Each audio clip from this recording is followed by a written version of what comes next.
Greetings, everyone. What's going on? Welcome to the ASTROLABE.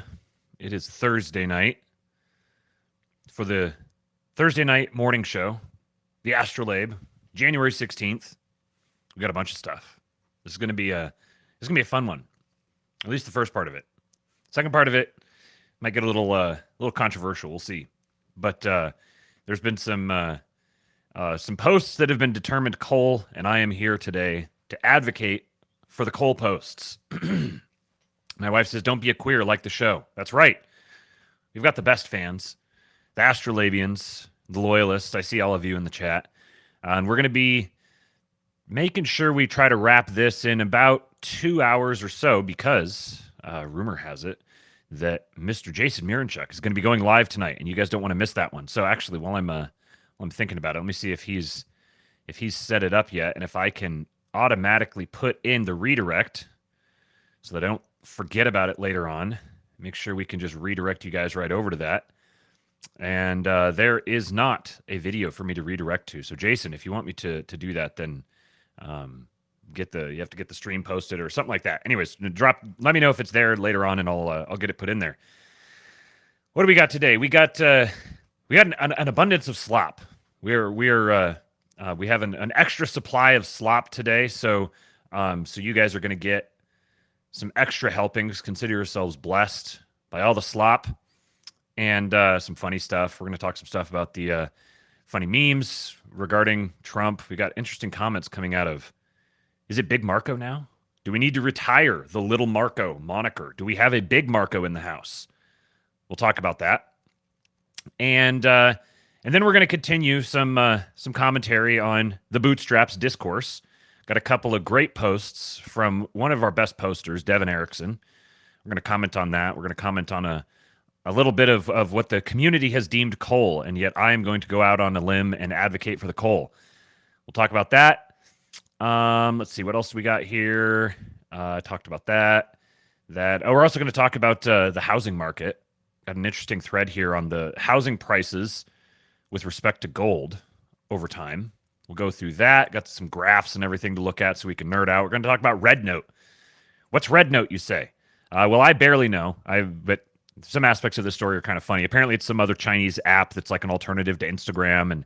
And so with TikTok potentially being banned, everyone's migrating over to that, which is funny. There's some funny stories going on with that. So we'll touch on that. And then I got some wholesome stuff to wrap us off at the very end and send you guys off. Now, I mentioned yesterday that I was going to be doing the Schizo stream in the King Pill Discord tonight, and I am going to have to push that back. We're going to have to do it tomorrow night as usual, which means I have to push the stream with Jason to either Saturday night or next week. We'll see what works out for the two of us, but that stream is coming. The Halo stream analyzing the Ukraine war piece from Robert Kagan. We got to do that soon before the news is no longer newsworthy. But we'll get that stream done as a thank you to the loyal supporters in here who met the super chat goal. I don't have a super chat goal today put in there. I suppose I could just put something in there. I don't know. If you hit the goal, then I do the rest with my shirt off. No, you guys don't want that. Anyways, you guys can send some super chats if you'd like, if you appreciate what I'm doing and you want to help keep the lights on and support the show. That's one of the best ways to do it. You can also go to buymeacoffee.com/kingpilled. Link is in the description. There's also a link in the description for Cash App. And I've seen some of you guys have dropped some coin in there recently, and I very much appreciate it. I see you guys. All right, let's see what's other housekeeping. Kingpill Discord, kingpill.com. That's where you get the best bang for your buck. I read every single message, just so you guys know. Still, we've got, I think, well over 100 people in there now, posting constantly all day, all the different channels. We've got, I don't know, something like 20 different channels. People are posting in all sorts of different subjects, and I read every single post that you guys post in there. So if you want to get a hold of me, that's the best place to go. Kingpilled.com. You can also follow me on Twitter at RealKingPilled and go to the Kingpilled Substack, kingpilled.substack.com, and subscribe over there. It's free. There is a paid option if you'd like to use that method to support the show, but otherwise it's free for the time being. Sign up there, and you will get each of these episodes. I post it over there after I'm done, along with all of the links that I go through here today. So if you want to share them or you want to look at them more yourself or save them or whatever you want to do with them, that's the place to find it. And that also means, because I'm posting to Substack now, this goes out as an audio podcast on all of the podcatchers. So all the ones that matter, at least. It's primarily a visual show, but people wanted the audio, so the audio is out there. And because I'm posting it on Substack, that means that all of the podcast descriptions will contain all of the links as well. All right. Do me a favor, hit the like button, and let's get it rocking and rolling here. We're going to start off with some comedy, some legit stand-up comedy. This did not end how I thought it would. It did not end how I thought it would. Y'all ever been having a conversation with somebody and they end up saying a word that you don't know? Okay, one like me. The rest of y'all just walking dictionaries full of like that. I know I'm not the only one been talking to somebody, they bring up an unfamiliar word in the middle of the conversation. I hate when it happens, but when it does, I'll grab my phone and I'll ask Siri right in the middle of the shit. I don't care. My coworker didn't show up for work one day. As soon as he walked in the office, I asked him, I was like, hey man, what happened to you yesterday? We needed you.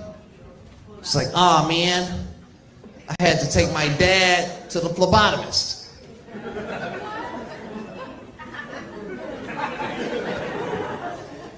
Hey Siri, what is a dad? Her face.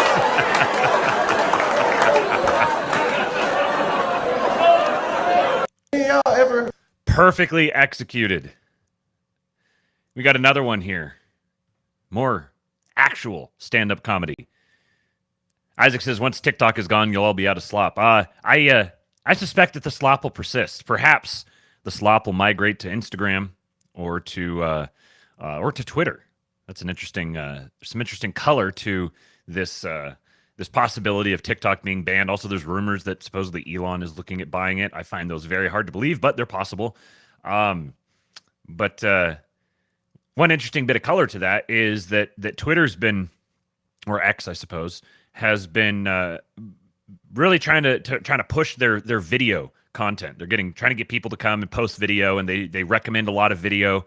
And you can sit there and go through the same video scrolling. I don't know. Descent into a pit that you can do on Instagram or on YouTube Shorts or on TikTok.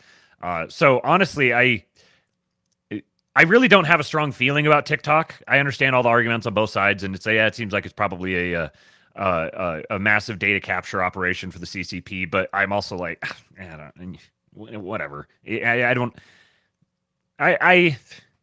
I'm skeptical of China. I think that treating China as not a threat is probably not a good thing. But I'm also TikTok existing is on net. I don't think it's on net like the worst thing. But I also don't really care if it goes away because there are so many other alternatives.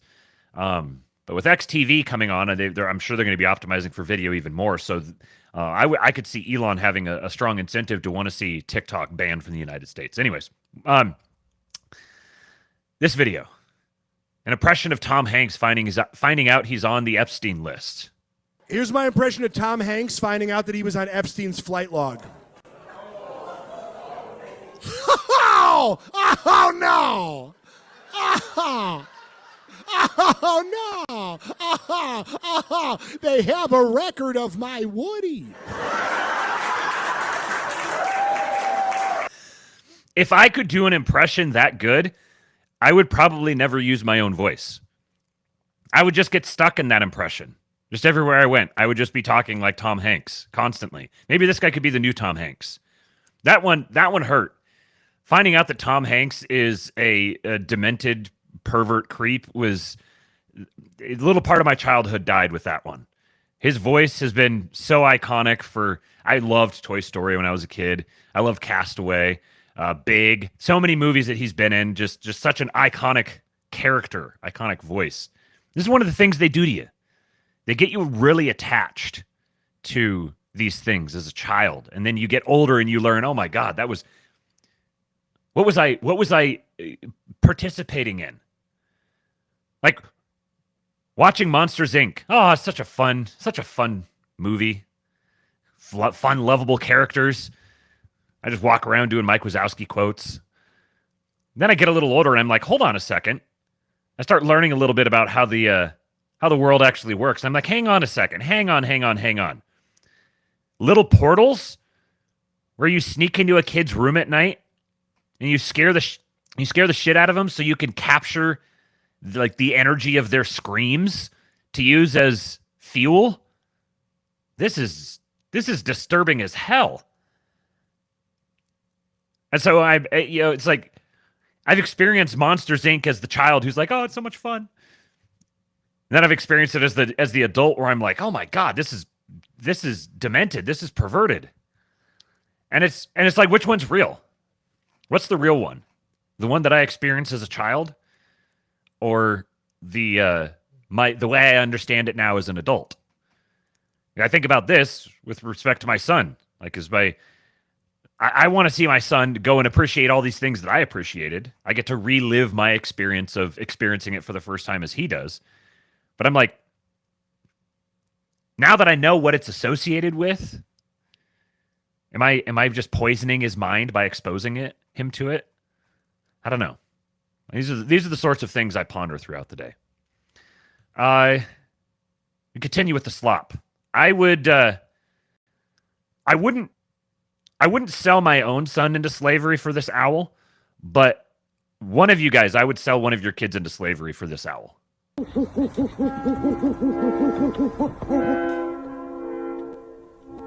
Not that one. That one's kind of weird. Definitely that one. Мне кажется, это ваше. Yeah, that one too. Especially with the little feather. Yep. Barn owls are, I don't know what I think of the barn owls. This is the best one. I want him.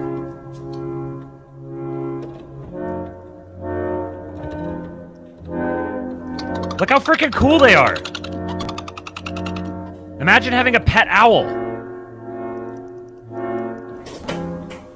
Хозяин.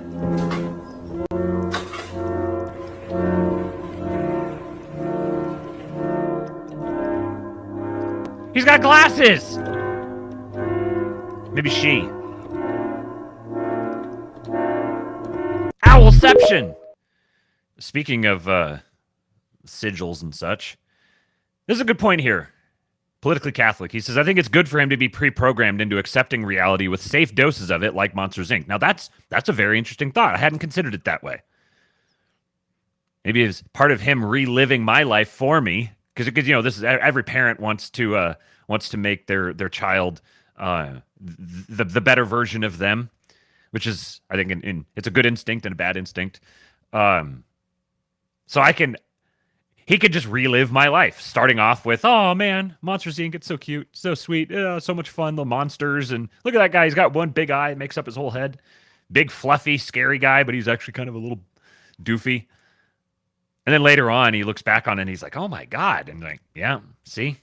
Now you're grown up, kid. Welcome to the world. There's been some videos going around of pet ravens as well, and I'll play some of those in the future because it's I love the animals, man. We got to maintain our relationship with the animals. We have to care for them, provide for them. It is our sacred duty as mankind. They're like cats if cats were birds. That's a really good one. Yeah, cats if cats were birds. I was when I was getting ready for the show here, I was on a call with a friend of the show, Colin, from the Cursed World Problems podcast. And I played that for him, and he said they're like, he compared them to chickens. They're kind of like, I don't know, they're like smarter chickens, but they have the vibe. It's like chickens if they were fearsome and they could fly. They sort of have that same odd bird personality. All right. You guys ready for this? America isn't just any place. It's our home. The grass is the springiest, the bees are the stingiest, the birds are the wingiest, the bells are the ringiest, the heart's the singiest, the arms the clingiest, way back home. What about the sun? The sun's the blaziest, and the fields the daisiest, and the cows the graziest, and the help's the laziest, the boys are the wittiest, the girls are the prettiest, way back home.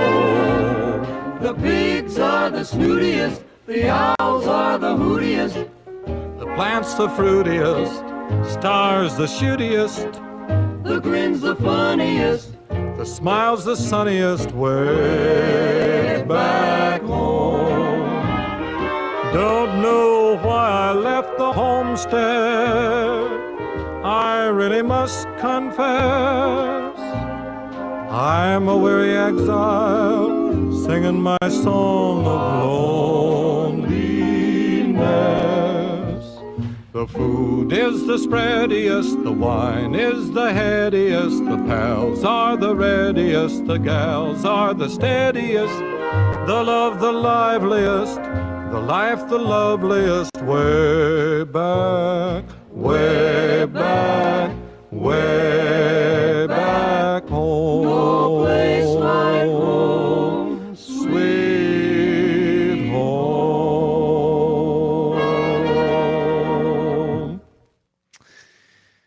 You know, a couple days ago, I was reading through some of this top secret Project 2025 documents. And they said that when the libs get sent to the re-education camps, they're going to get clockwork oranged with that video on repeat for the rest of their lives. Actually, not just that video. Alternating that one with this one. Many men wish death upon me. Blood in my eye, dog, and I can't see. I'm trying to be what I'm destined to be, and niggas trying to take my life away. I put a hole in a nigga for fucking with me. My back on the wall, now you gon' see. Better watch how you talk when you talk about me, cause I'll come and take your life away. Many men, many, many, many, many men wish death on me, Lord. I don't cry no more, don't look to the sky no more. Have mercy on me. These pussy niggas put money on my head. Gone, get your refund, motherfucker, I ain't dead. I'm the diamond in the dirt that ain't been found. I'm the underground king, and I ain't been crowned. When I rhyme, something special happen every time. I'm the greatest, something like Ali in his prime. I walk the block with the bundles, I've been knocked on the humble. Swing the ox when I rumble, show your ass with my gun do. Got a temper, nigga, go ahead, lose your head. Turn your back on me, get clapped and lose your legs. I walk around, gun on my waist, chip on my shoulder, till I bust a clip in your face. Post to this beef ain't over. Many men, many, many, many, many men wish death on me, Lord. I don't cry no more, don't look to the sky no more. Have mercy on me, have mercy on my soul. Somewhere my heart turned cold. Have mercy on many men, many, many, many, many men wish death on me.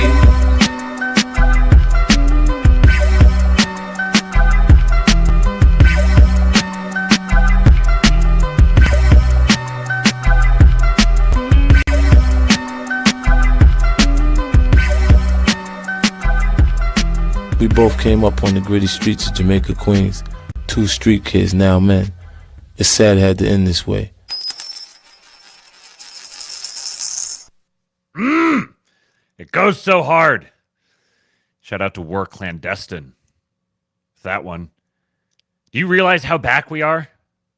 Do you guys realize how much we are winning? Hello, Anton. Did you know that we are winning? We will win, and all will be well? Humans aren't born out of laying around on their asses. We've been born out of conquering a world. We're the dominant species. We built all this. We're powerful, and we're beautiful, and we're ready to build the next level of civilization in God's plan. But you must stop bowing to those who want to make you a victim. You must become the victor. If you love God and you want to build a pro-human future, then you are an enemy of the New World Order and Satanism. They want us shut down because we have the Spirit. I'm jacked into the source. I know the secret, and I want to see you empowered. But you have to believe in yourself first. This is the truth, and everyone knows it. This is the energy right here. This is what I'm talking about. This is an all-timer. The New World Order is going to take everything you got. They're going to take your children's soul. Are you going to keep bowing down to these people? Everything they do is poison. Everything they do is designed to destroy you. And you got to decide, I'm not owned by the devil. I'm not owned by the New World Order. It's a pack of criminals, and everybody knows it. And that's why the enemy hates me so much. That's why they hate you so much, because they know we're real. They know we love God. They know we tell the truth. When it comes to serving evil, we don't do it. And we stand against it. What matters is your freedom. What matters is your integrity. What matters is who you are, and that you're not for sale. Ever. I don't know how this is going to end, but if you want to fight, you better believe you got one. Ah! I love that clip. Shout out to Uncle Alex, man. When it comes to serving evil, we don't do it! All right, I forgot to open the tab here, so I got to find it real quick. So we've got an image now. Trump has taken his presidential photo.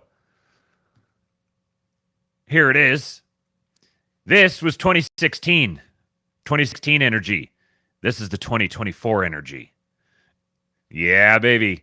Here it comes. Someone pointed out, like, if you, I can't really do this on the screen, but like if you imagine, maybe just kind of take your hand and put it up there, and it's like the Christ Pantocrator icon, where like one half of it is like making one face and the other half looks different. So if you cover up, just right down the nose, cover up one half and look at it with one eye, and cover up the other half, like two different Trumps in there. What an iconic image. Meanwhile, here's our boy, old JD. Look at him. Look at him. He's ready to go, man. Confirmed Misker? Not sure exactly how you're supposed to pronounce that, but he says, I think he might actually want us to caption every single image of him with, "We are going to fucking kill you." Look at it.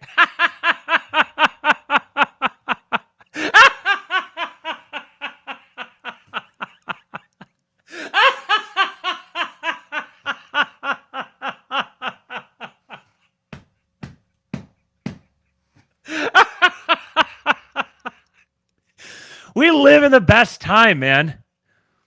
It is so good. Things are so funny right now. There is a bottomless, endless source of reasons to laugh and be optimistic and hopeful. There's so much good stuff out here, man. We are going to fucking kill you. And then this. Look at this. From The Economist. Donald the Deporter. Just absolute, just Kano. The point, so of course, is Logan Clark Hall. Shout out to Logan Hall. He says, this goes so hard. And we had to do a little edit. Argonath, more like Argo back. The Economist posted this image. Not that, this is me. I made that image. This one. You got to go back. And some people were saying, no, he's got to have a hand, like his hand up, like stop. No. It's not just stop. It's go back. Turn around. Head home. Go. Get out of here. And where's the commentary here? Vagrant of Road says, Project 2025 explicitly earmarks funds for us to build these along the Rio Grande.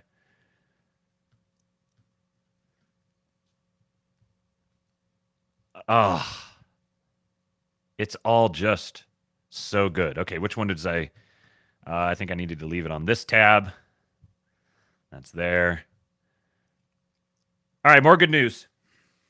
Just proof that we're on the best timeline. Trump has just named the Patriot, Mel Gibson, as special ambassador to Hollywood, California, alongside fellow legends Sylvester Stallone and Jon Voight. This is what our president says. It is my honor to announce Jon Voight, Mel Gibson, and Sylvester Stallone to be special ambassadors to a great but very troubled place, Hollywood, California. They will serve as special envoys to me for the purpose of bringing Hollywood, which has lost much business over the last 4 years to foreign countries, back. Bigger, better, and stronger than ever before. These three very talented people will be my eyes and ears, and I will get done what they suggest. It will again be, like the United States of America itself, the golden age of Hollywood. Is there a frickin' industry that Trump is not, like, paying attention to? He's covering so many things. This is crazy. He's got these iconic boomers headed out to go reform Hollywood. And I also I was going to pull up this other tweet there's a best commentary from Andrew Torba. I can't believe I forgot this one. I remembered it as soon as I started reading it.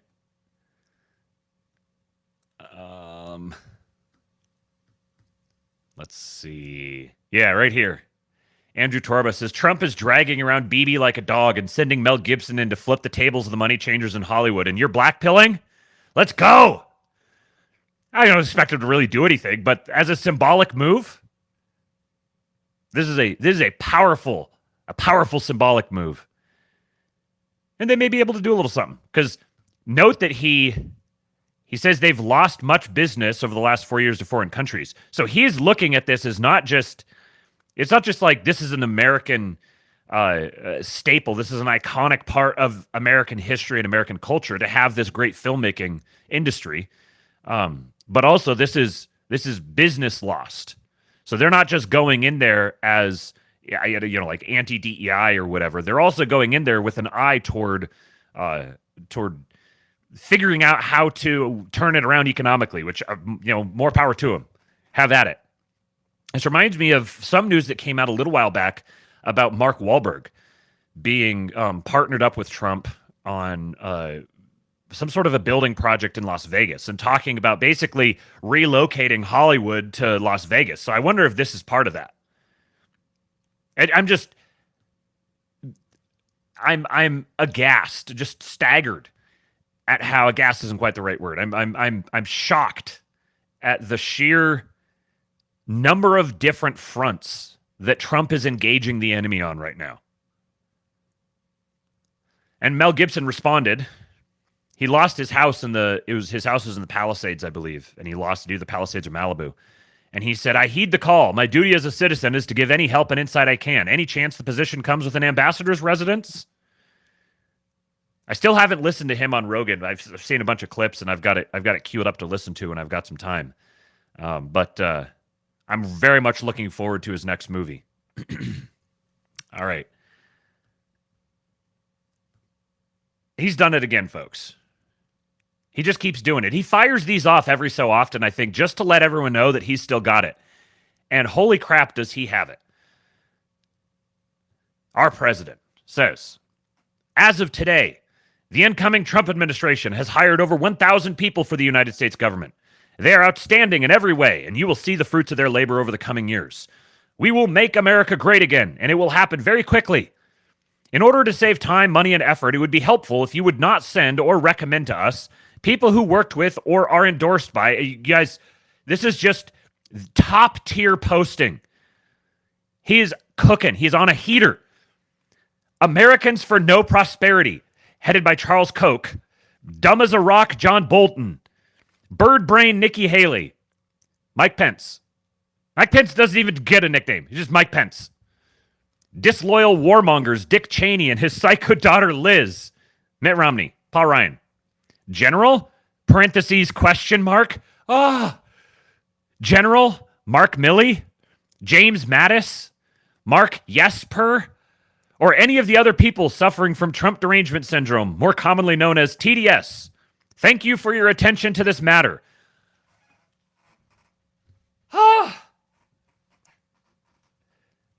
How does he do it? We have to cherish these days. Cherish the days where you can wake up every morning knowing that there's a possibility that the frickin' president of the United States is going to drop some peak shit posts that are pissing off all the worst people in the world. Nobody expects it. We all expect it, but we never expect it. Imagine Nikki Haley. Think about her. Think about her. She's like, I don't know, riding in the back of some car or something. And she's got like an aide or something with her. And the aide's phone starts going off. She pulls it out and she looks at it. And she's like, oh, great. All right. So, ma'am, he just tweeted about you again. What did he say? What did he say? He called you a bird brain. Imagine her just absolutely seething. She's all like walking around with a stick up her ass, incredibly fake, pompous, super self-absorbed. And he calls her bird brain. How does he do it? Low energy Jeb. Crooked Hillary. He's one of the best communicators I've ever seen. It's insane to me, people that don't get him. How do you not get him? He has the singular skill of being able to distill someone's essence down into a single word and subvert it and hit him just directly in the middle of the soul. Bird brain Nikki Haley. She is going to be seething about this for a decade. General? Mark, is he really a general? Can you really call him a general? The dude, he's got all these freaking, all of his medals. And I didn't even realize it. Mark Milley is like 5'4". He's a little micro man. Little boy running around in a costume. Of course, he's personally obsessed with the fact that he's a general. That's why he's got all these freaking whole, like a shitty tattoo sleeve full of medals. And then he gets called, and he's short, and he knows he's short, and he's self-conscious about it. And now the president is calling him a general. Can we even consider him a general? Mark Jesper. Imagine being a dude who takes yourself seriously, has worked really hard to get to these different levels. You think you're very important. I'm a former Secretary of Defense, or I wear my suit everywhere. And a guy calls you Mark Jesper. Jesper. Just like knocked 10 inches off of his height. Just took him off right at the knees. He's waddling around on stumps now. Incredible. And then he rounds it off. Thank you for your attention to this matter. Imagine he's sitting here. He's got that hot blonde next to him. He's like, all right, let's go. We're going to do a tweet. All right, what do you want me to say? Call her a bird brain. Say he's dumb as a rock. Americans for No Prosperity. I was laid out flat on my back when I read that first. Americans for No Prosperity. Nobody else would come up with this shit. Nobody else would be able to pull it off, but he does it. Just incredible. So we got a little scoop here.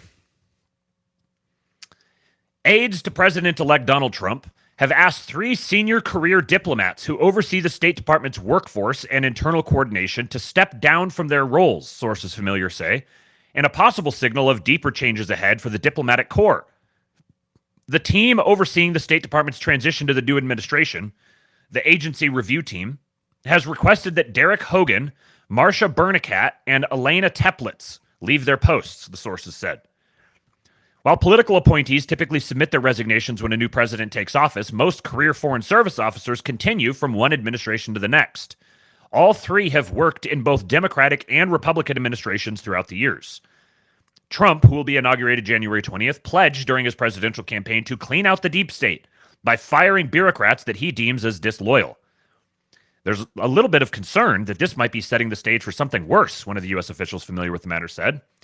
A spokesperson for Trump's transition team said, quote, "It is entirely appropriate for the transition to seek officials who share President Trump's vision.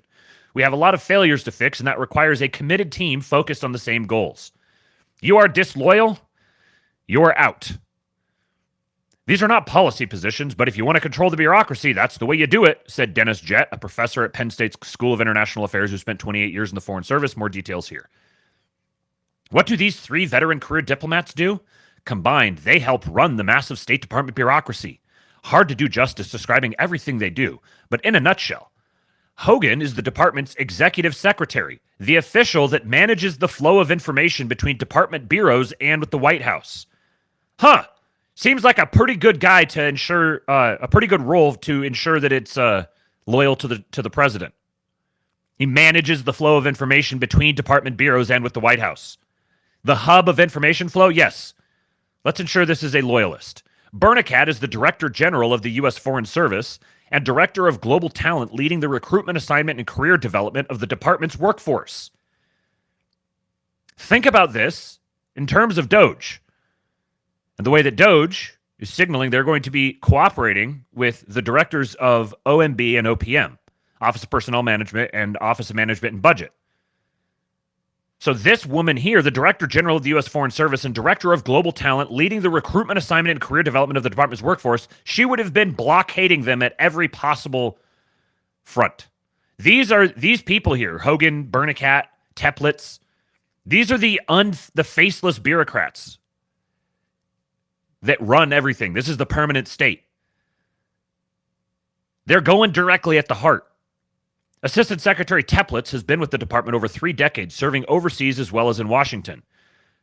3 decades, since the 90s. Most recently, she's been implementing the duties of Undersecretary for Management, which oversees more than a dozen bureaus responsible for issues from the budget to recruitment, procurement, and human resources across the workforce. These are the types of moves that you would make if your goal is to completely overhaul the personnel and the focus, the directed focus of the State Department. Meanwhile, little Marco, we got to give this guy some credit, okay? I'm going to be defending the cold post later on, so I'm just gonna go all in today. Little Marco, this is one of these names that just should have ended his career. Just absolutely eviscerated him, cut him to his core, stripped him down to exactly what he is.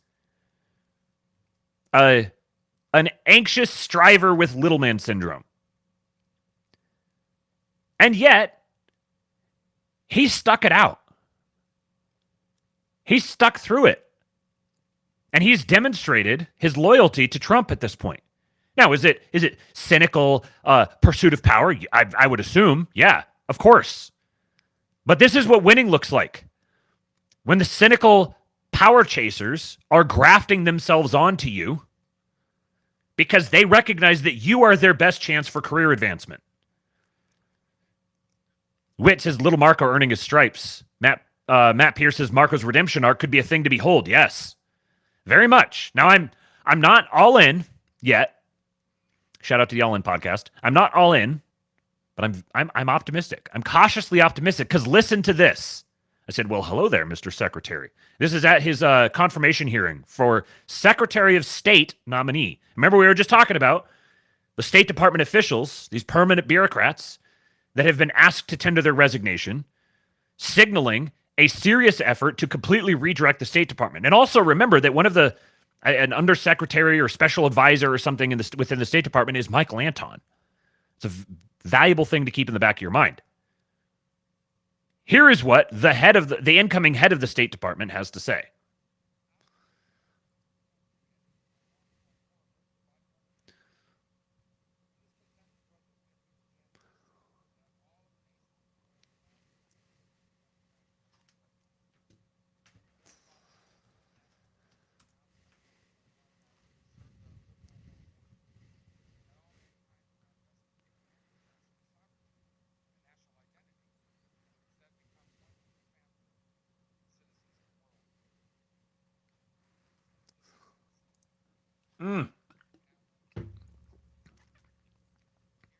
My bad. Forgot to share the screen. Did all that lead up. Forgot to share it. The boomer tech is never far behind. Out of the triumphalism of the end of the long Cold War emerged a bipartisan consensus. And this consensus was that we had reached the end of history, that all of the nations of the world would now become members of the democratic Western-led community, that a foreign policy that served the national interest could now be replaced by one that served the liberal world order, and that all mankind was now destined to abandon national sovereignty and national identity and would instead become one human family and citizens of the world. This wasn't just a fantasy. We now know it was a dangerous delusion. Here in America and in many of the advanced economies across the world, an almost religious commitment. A dangerous delusion. So the global citizen worldview, the post-war global citizen worldview, is a dangerous delusion. Real quick, what I was looking up while I was not sharing the screen was Michael Anton's role. He is going to be the Director of Policy Planning. The Director of Policy Planning in the United States Department of State official is the United States Department of State official in charge with the department's internal think tank, the policy planning staff, with a rank equivalent to Assistant Secretary. Former directors of policy planning include 2 national security advisors, a president of the World Bank, and several presidents of the Council on Foreign Relations. The current director of policy planning is Salman Ahmed, and the inaugural holder of the office was George F. Kennan. You guys ought to know that name if you're students of the post-war American history. 1947 is when the office was formed. So yeah, we'll continue. Jake Sullivan was actually the director of policy planning for a while under Barack Obama, apparently. Is this the right? That can't be the same David Gordon. Yeah, it's a different David Gordon. Okay. This wasn't just a fantasy. We now know it was a dangerous delusion. Here in America and in many of the advanced economies across the world, an almost religious commitment to free and unfettered trade at the expense of our national economy shrunk the middle class, left the working class in crisis, collapsed our industrial capacity, and has pushed critical supply chains into the hands of adversaries and of rivals. He sounds almost like, I mean, he's hitting like Tom Luongo talking points. And I would suspect, given Anton's history as a speechwriter, if he's director of policy planning now, I wouldn't be surprised if Anton wrote this speech, or at least was directing the people who wrote this. Because obviously he's reading off of a pre-written speech that I'm sure he didn't write. But he is putting his face to these ideas that free and unfettered trade has compromised national security and hollowed out the industrial base and left us weaker. And has pushed critical supply chains into the hands of adversaries and of rivals. An irrational zeal for maximum freedom of movement of people has resulted in a historic mass migration crisis here in America, but also around the world. It's one that threatens the stability of societies and of governments. Across the West, governments now censor and even prosecute domestic political opponents. Meanwhile, radical jihadists openly march in the streets and sadly drive vehicles into our people. While America far too often continued to prioritize the global order above our core national interests, other nations continue to act the way countries have always acted and always will, in what they perceive to be their best interest. And instead of folding into the post-Cold War global order, they have manipulated it to serve their interests at the expense of ours. The post-war global order is not just obsolete, it is now a weapon being used against us. And all this has led to a moment in which we must now confront the single greatest risk of geopolitical instability and of generational global crisis in the lifetime of anyone alive and in this room today. Just Matt Pierce says, imagine a Republican 5 years ago hitting any of these talking points. Unthinkable. I like, maybe I'm not optimistic enough. My expectations out of the State Department are extremely measured. The State Department is a hive of scum and villainy, as far as I'm concerned. Now, the appointment of Michael Anton to Director of Policy Planning, when I saw that, I was like, okay, all right, I'm a little more interested now. With this sort of rhetoric coming for his confirmation hearing. This isn't like after he's been confirmed.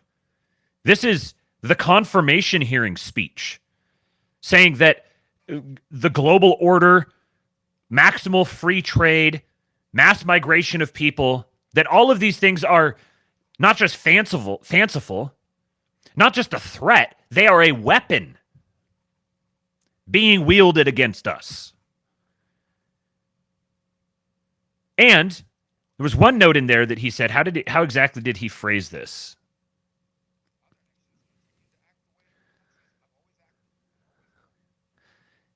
They've continued to act the way that countries always have and always will. This isn't, they're like super evil and irrational, and I can't believe that they just won't cooperate. No, this is how countries act. They always have, and they always will. This is how countries act. Countries act to preserve the interests of the nation itself, not some hypothetical global order. This sounds like Steve Bannon might have written this. If you're blackpilling, you need a helicopter ride.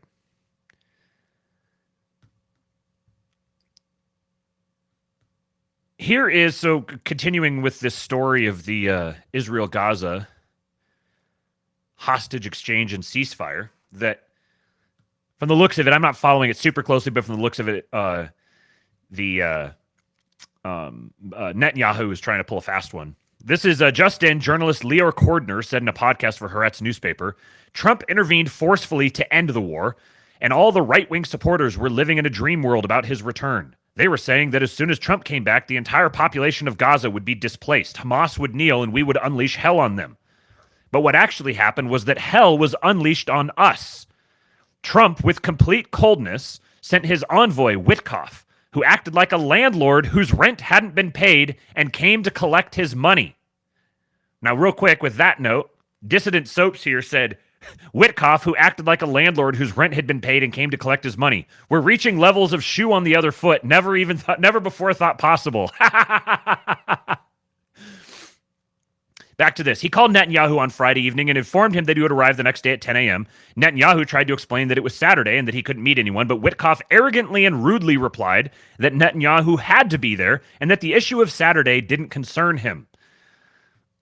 What followed was unprecedented. Netanyahu came to his office on Saturday at 10 a.m. And this is, Witkoff is Jewish. Netanyahu's Jewish. Netanyahu doesn't give a shit about it being Saturday. It was a power move. And Witkoff called him on it and broke his back. All Witkoff said at the time was Trump wants the deal. And that was the end of it. Daddy's home. And Mel here, Village Crazy Lady, she said, I've been trying to tell people for months that Trump hates Netanyahu. Go back to 10-7 and look at Trump's initial reaction. Instead of getting on his knees for Netanyahu the way every other Republican in the primary was doing, Trump said Bibi was the one to blame. He stayed extremely quiet for the first 6 months of the war, and then again in April, he gave another interview, again blaming Netanyahu. But more importantly, he also said this in regards to the Soleimani assassination, quote, all of a sudden, we were told that Israel was not doing it, and I was not happy about that. That was something I never forgot, and it showed me something. If Netanyahu really does try to fuck Trump over by pulling out of this deal and making Trump look like a schmuck yet again, it'll likely be the dumbest thing he's ever done. Bibi is up Schitt's Creek permanently. Actually, I didn't watch this video. I didn't see this earlier. We'll watch this, react to this live in real time. Before you form an opinion on Trump's relationship with Netanyahu, watch this video. Sometimes body language is everything. This is President Trump's trip to Israel, May 22, 2017. 2 days after the sword dance. Oh, yeah, I remember the sword dance in Saudi Arabia, the Trump with his sword. It's amazing, I'm the reason everybody fired up this evening. I'm exhausted, barely breathing, holding on to what I believe. And no matter what, you'll never take that from me. My reign is as far as your eyes can see. It's amazing, so amazing, so amazing. And instead of saying thank you to the United States, they now feel emboldened. Maybe they figure the deal was so good, we can do it every time. They can't do it, believe me. But it was a terrible thing for the United States to enter that deal. And believe me, Iran will never have a nuclear weapon. That I can tell you.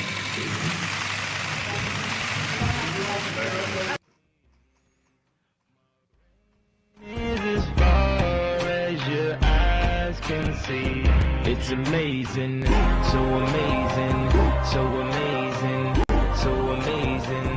It's amazing, so amazing, so amazing, so amazing. It's amazing. I'm a monster, I'm a maven.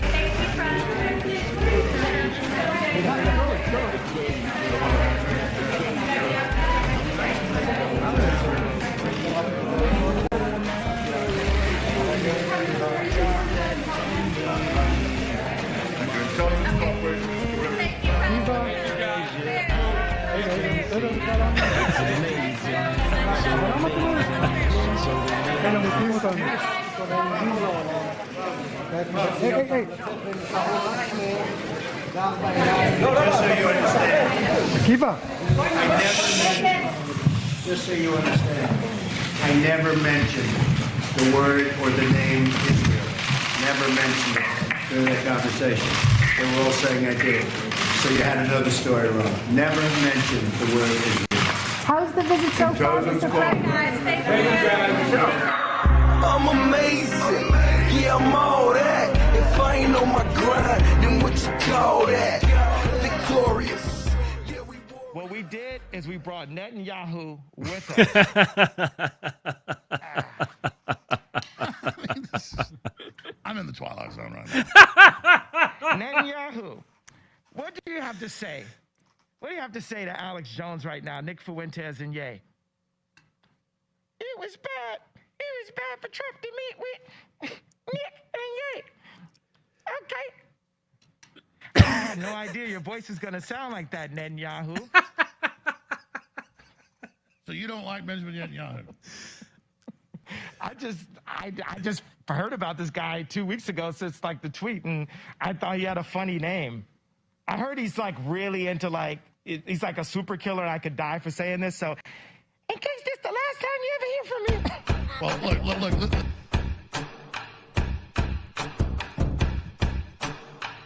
It's amazing, I'm the reason. Oh, yeah, there we go. Cue drops. Oh, man, I love my Q people.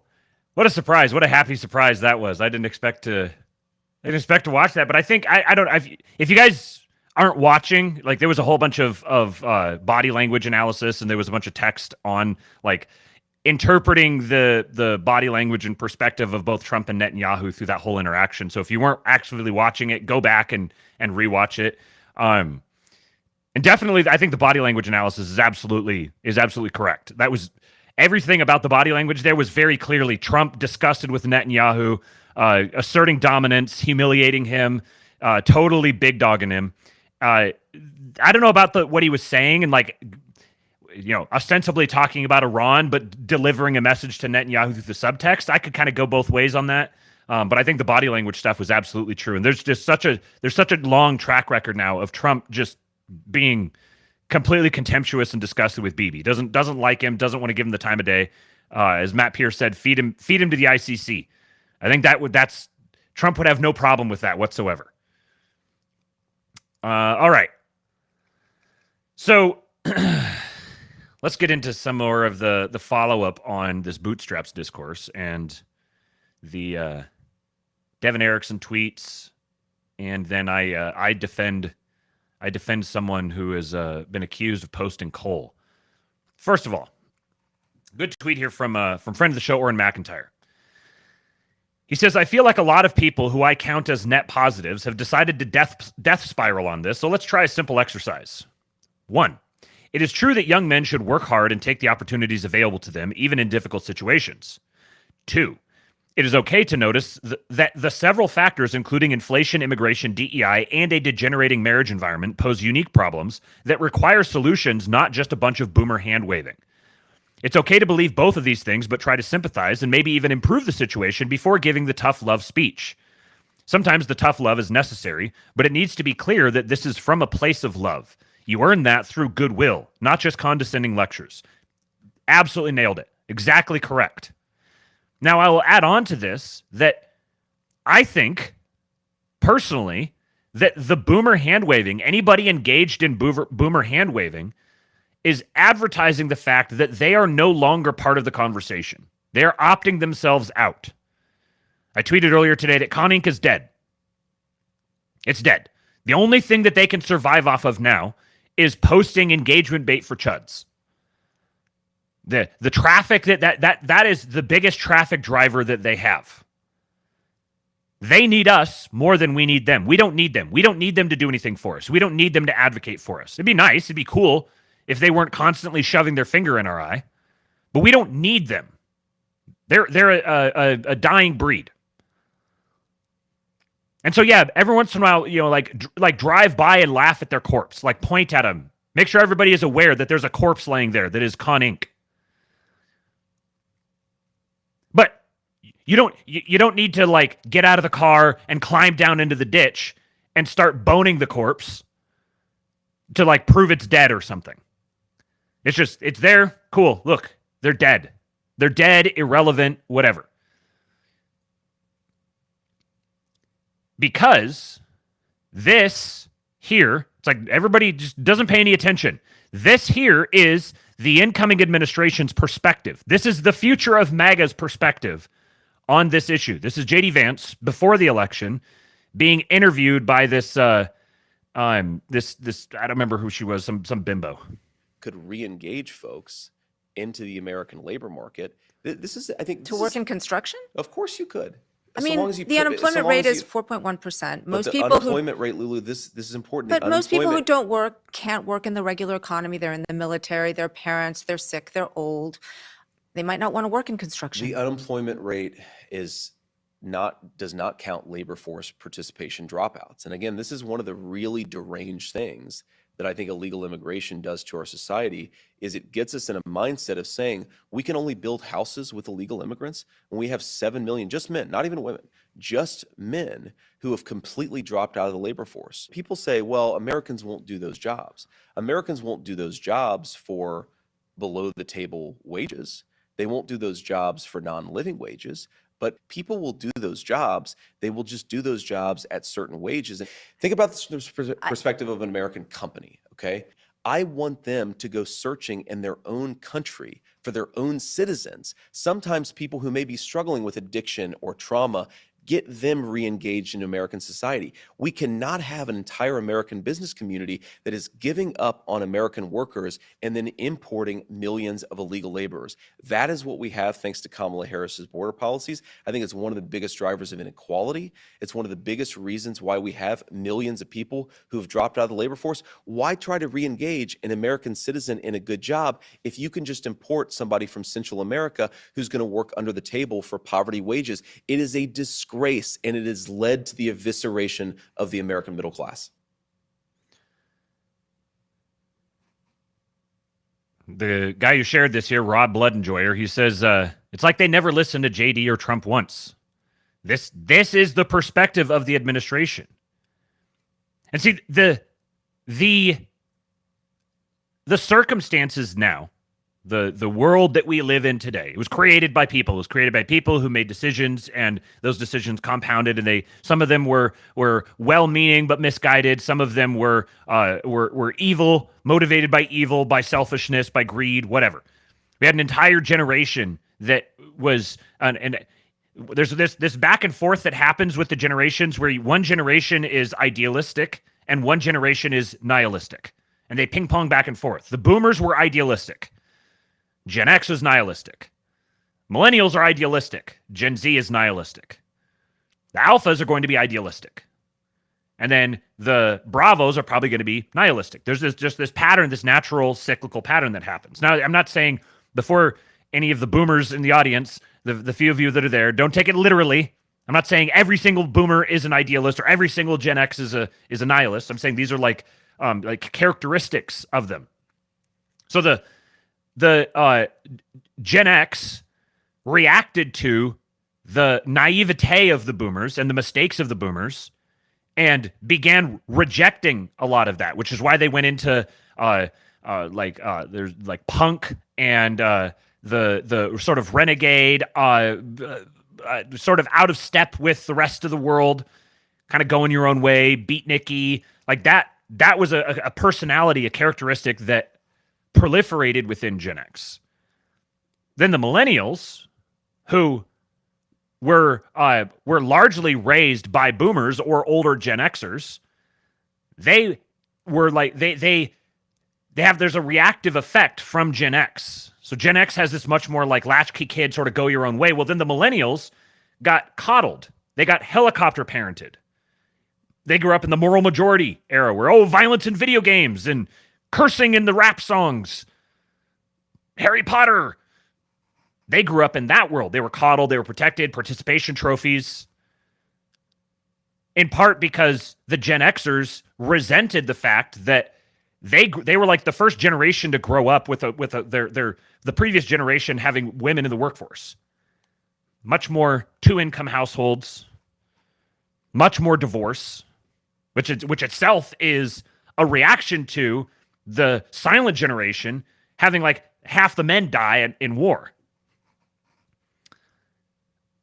So then, so Gen X ends up being more the latchkey kid, the kids that sort of raised themselves. And then the millennials got overraised. And then the Zoomers are more like Gen X, where the Zoomers were like raised by smartphones or computers or video games or TV. Just go to school, stay out of my hair. Now you've really got two parents working, daycare, all that sort of world.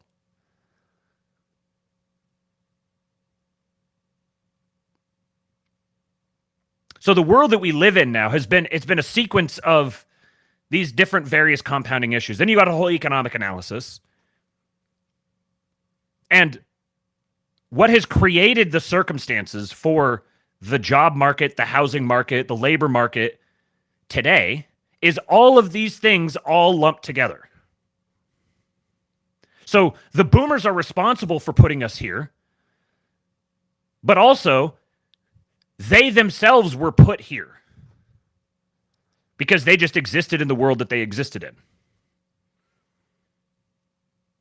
They grew up in a world where you could live what we've come to know as the American dream, which is you'd go through all the whole education system and you get your degree, and then you pay for your college while you're working during the summer, and you get out and you get a decent paying job that allows you to buy a house. Yeah, it was 18% interest, but it was a $30,000 house.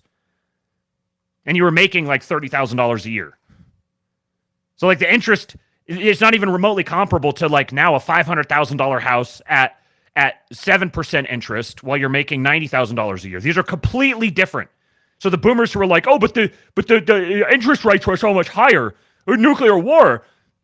There was lots of those things were all concerns, but there was far more opportunities to follow the prescribed path. Get your job. Once you graduate, you take your degree, you go down to the McDonald's, you shake the guy's hand, you look him in the eye, you hand it to him, you make a good impression, you get a job, you start working it, you do your 9 to 5, and then you hang out with your family on the weekends and then work your way up to manager. You start getting your 401k, saving up for your retirement, paying off your house, paying off your car, buying some boats, buying some jet skis, whatever.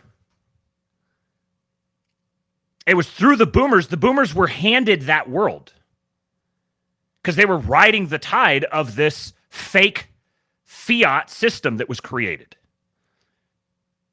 It's not that the boomers didn't have to work. It's not that they didn't have to do anything. It's that the system was designed that if you do these things and you follow this prescription, you will be paid out massively. It's very easy to play that game. It just requires you to actively play the game. That world is gone.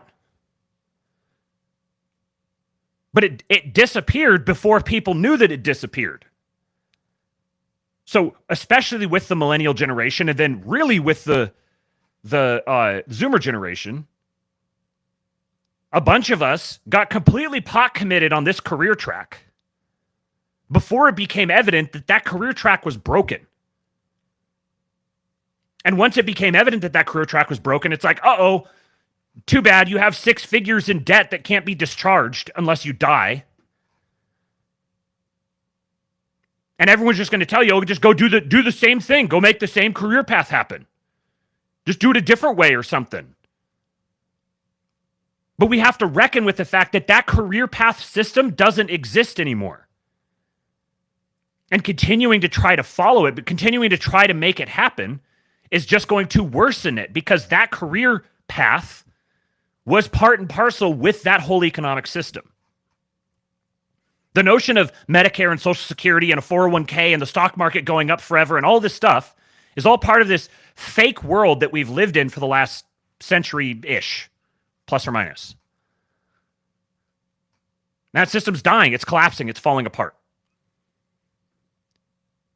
But the answer to solving that is not yelling at the people who created it. That doesn't solve the problem. It feels good. It's gratifying. But that's a game that can go on forever and spin it and you're just spinning your tires the whole time. The only way that these problems can be solved is through radical systemic change on the economic front, the geopolitical front. The type of change that can only conceivably happen quickly if you have a clued in, competent, effectively executing presidential administration. And they're not even going to be able to solve everything. But they're like a gigantic hammer that can start to realign things in the proper direction. But in order for it to be realigned in that proper direction, it's going to require the little guys to begin moving in that direction. Collectively, not trying to make the old system work for us in some sort of a way, but beginning to plow the field of the new system, which is going to be a shit ton of work. It's going to suck. It's going to be really, really hard. Now, given the current administration that's incoming and all the different things they're signaling, this Marco Rubio speech, this J.D. Vance speech, these are big signs that they're on the right track. They're going in the right direction. Are there little things here and there, all these sorts of stuff we can quibble about? Sure, whatever. Overarchingly, the combination of Doge, Scott Bessent at Treasury, Jerome Powell at the Fed, Hegseth at Defense, the way Marco Rubio was signaling him, Michael Anton at the State Department, Russ Vought at OMB, the guy, his name's escaping my mind now, but the guy, the OPM guy, he's a Andreessen Horowitz guy. All of the agenda items that they are ticking off as their priorities all involve the destruction of the globalist system as such. Massive reshoring, a retrenchment within the American borders. An expansion of those borders formally, not like informally, proxy, whatever, but an actual formal expansion of the borders to acquire more assets. We're entering a debt crisis. We need all of the assets that we can get. Which also means if you need assets, you need to get them wherever you can get them. It's not a time for being choosy. That's a peacetime discussion. This is a wartime. You can't be choosy about where you're going to get your assets. You need to get them wherever you can get them.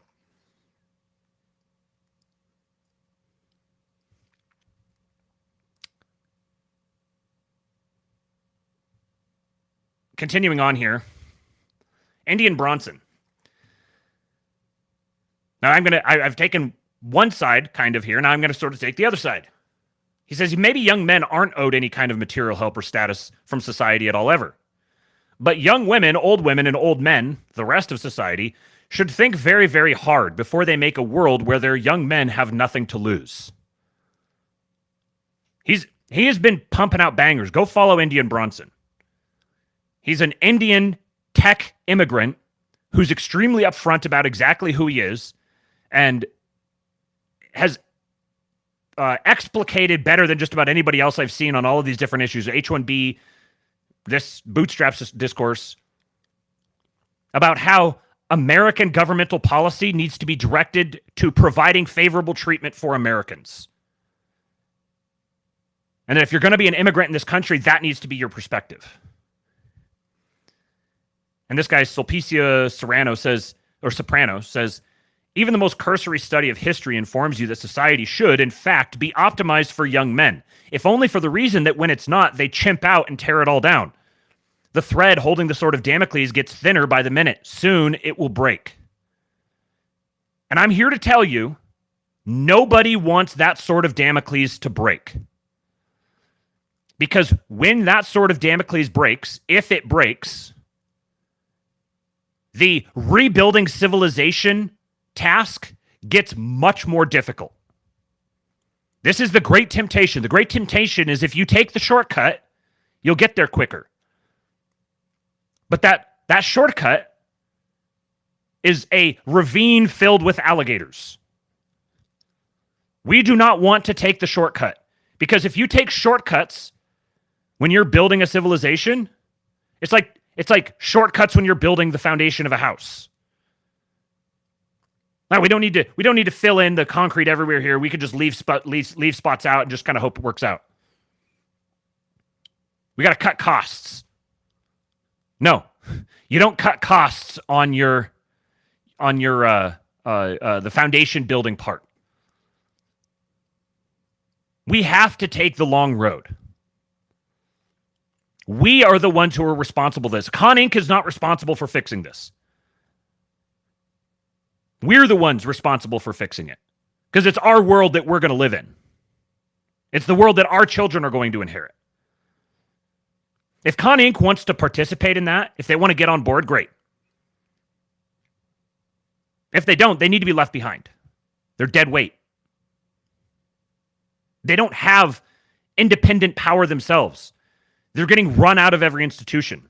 They're just hangers-on. They're grifters.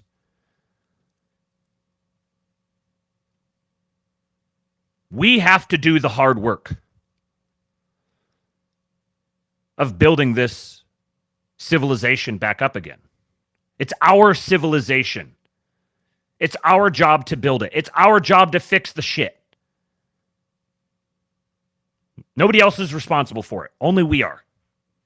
If they want to help, great. If they don't, get the fuck out of the way. You're not worth the time and attention you're demanding. We've got a civilization to build.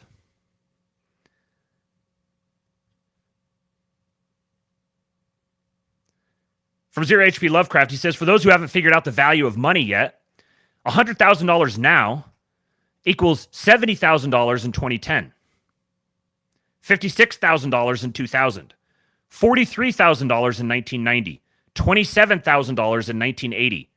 Your intuitions about how much money is worth are wrong. $100K a year is a bad wage in 2024.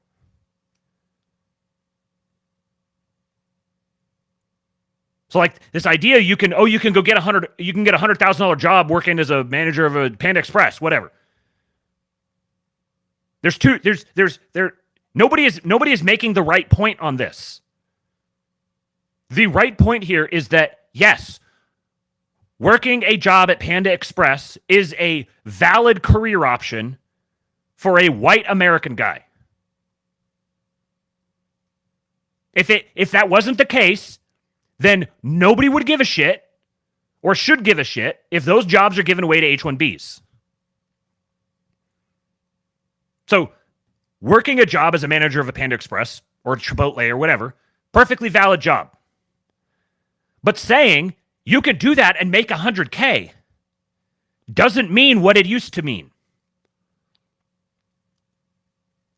A lot of the people who are thinking that way are people who haven't been concerned with the under 100,000 world in decades. Maybe one decade, but decades. One decade back, 100,000 was 70,000. Making $70,000 a year in 2010 as a restaurant manager would have been like, oh, that's decent, that's okay. But it's not like a sustainable thing. But this here, it's not the boomers that are the problem. They've already done their damage. The problem is that $100,000 a year is a bad wage in 2024. Boomers aren't going to fix that. Boomers aren't going to change that. Except for one. There's one boomer. There's one boomer who wants to try to change that. Our president needs us, boys. These are the problems that are being addressed by the administration. This is the direction that they're pointing. Bringing back jobs to America, deporting people taking jobs, sealing the border, bringing back factories, expanding energy, making the U.S. a net energy exporter, making everybody else buy their shit from us, increasing the value of the dollar, making the United States the global hub for incoming trade, paywalling our market and making everybody else pay a premium to participate in it, rather than gutting it and hollowing it out and sending it all offshore. So this is what's being addressed within the administration right now. Our responsibility is not to yell at people to fix this problem. Our responsibility is to position ourselves to start benefiting when the problem starts being fixed. Because if we don't do that, then it's not actually going to be fixed. When they're talking about doing bringing all of these factors, bringing all the business back here, bringing all the dollars back here, there has to be people out there getting them, aligning themselves with the administration as it goes. Change is coming, but the extent to which that change will actually be realized and take root depends upon the degree to which our guys lean into it.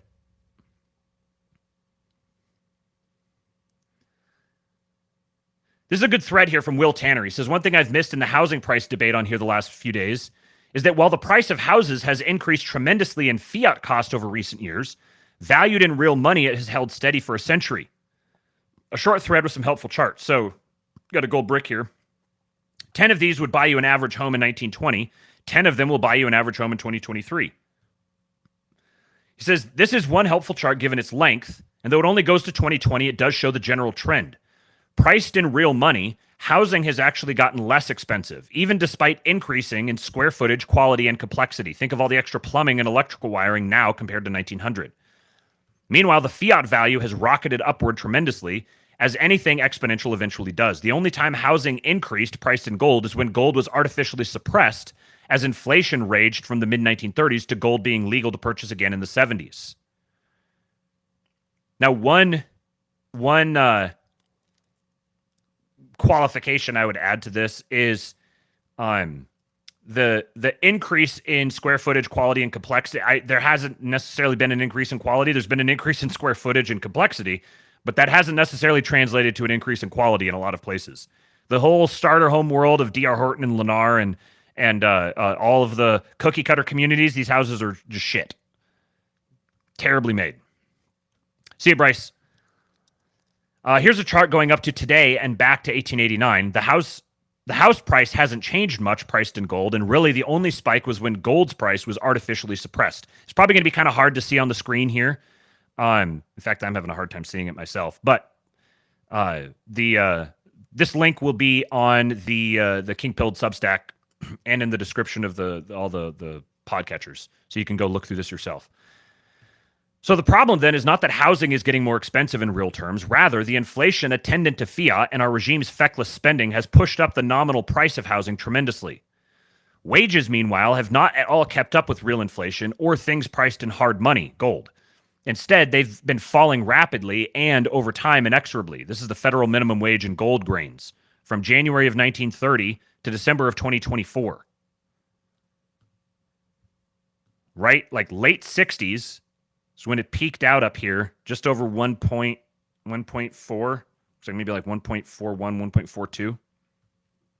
And now it's all the way down here at what, like 0.08 maybe. Forbes, describing the trend, noted, the bottom line is that in terms of gold, wages have fallen by about 87%. To get a stronger sense of what that means, consider that back in 1965, the minimum wage was 71 ounces of gold per year. In 2011, the senior engineer earned the equivalent of 63 ounces in gold. So measured in gold, we see that senior engineers now earn less than what unskilled laborers earned back in 1965. That's right.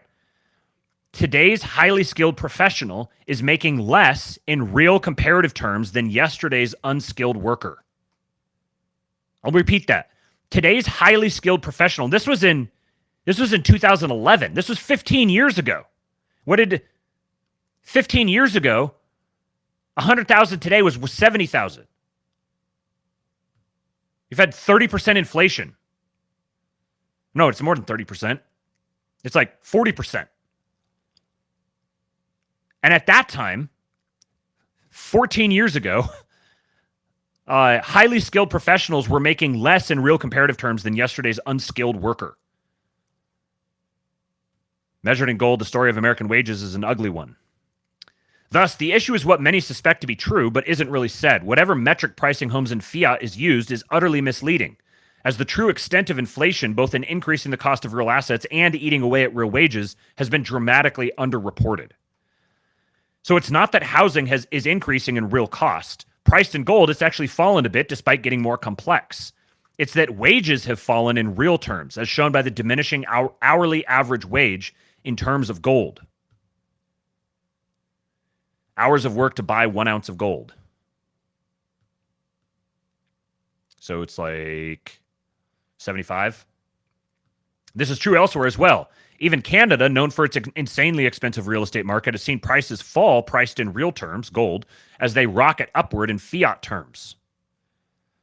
So here's the yellow line is gold, and the blue line is the Canadian dollar. This is true of other goods as well. Oil isn't getting more expensive. It oscillates a bit more than housing, but has generally stayed the same, priced in real money, gold. Meanwhile, it's gotten more expensive in fiat terms. As with housing, the problem is that wages didn't keep up with real inflation as shown by gold, not that the good itself got more expensive. If this is to be fixed, then solving the problem will come from dealing with the wage issue, as shown by income not keeping pace with home costs, not the nominal price issue, which is a very different matter. We'll see if that happens. In the meanwhile, saving in something real makes sense. Fiat exposure is the path to penury. And yes, I know the pro-BTC argument is that real goods like houses have gotten much cheaper in terms of it. They have, and that's fabulous, but it hasn't been around long enough to show the same century-long trend as gold. And I'll add to that, I think it's a fair point, but I'll add to that it's not going to take a century of history of Bitcoin for people to start thinking of it in the same terms as gold, or better terms, especially once Elon starts bringing gold down from the stars. It's not even going to be worth it, because it's just not going to be worth anything. But this whole thing he's describing, this whole process he's describing, being taken off the gold standard, the maxing out of the fiat system, massively impoverishing all of us. This is not the boomers' fault. It may have been boomers who did this. In many cases, actually, it was older generations that actually did it.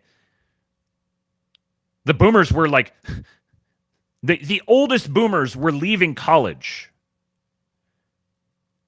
in the early 70s. So this is not the boomers' fault. Now, the boomers made decisions collectively that blew the system to kingdom come. But they were given the incentives to do that. All of us would have done the exact same thing if we were born as boomers and grew up as boomers. So yeah, the boomers did this, but it's not the boomers' fault. Can you hold these two thoughts together at the same time? The boomers did it, but it's not the boomers' fault. Yelling at your local boomer for fucking up the fiat system isn't going to change it. And if the boomer wants to advocate for everything to stay the same, let him. His generation is dying off. They're going away. We're watching the transition away from the boomer world. They're losing. It's not that we need to exult in them losing, but it's good if their worldview dies on net. We need to recover the good things from it. But that whole worldview, that desire to live in that world it was fake. It was fake all along. If anything, we can have sympathy for them for being indoctrinated into this world, this hyper-materialist world where they got their brains broken by drugs and the introduction of rock music and the mass proliferation of television. They're like the most psyoped generation of all time. Everyone's hip to the psyops now, except for the boomers. That's a characteristic of the boomers. They can't see psyops because their entire world they grew up in is a psyop.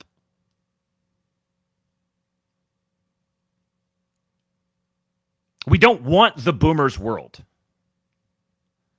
We don't want this fake system where we offshore all of our industry in return for dollars that get massively inflated to give us all sorts of handouts, Ponzi scheme after Ponzi scheme after Ponzi scheme, so that you can follow this normal track where you go to college and you get your degree and then you go into some sort of professional, decent, upstanding job, and you start adding to your retirement.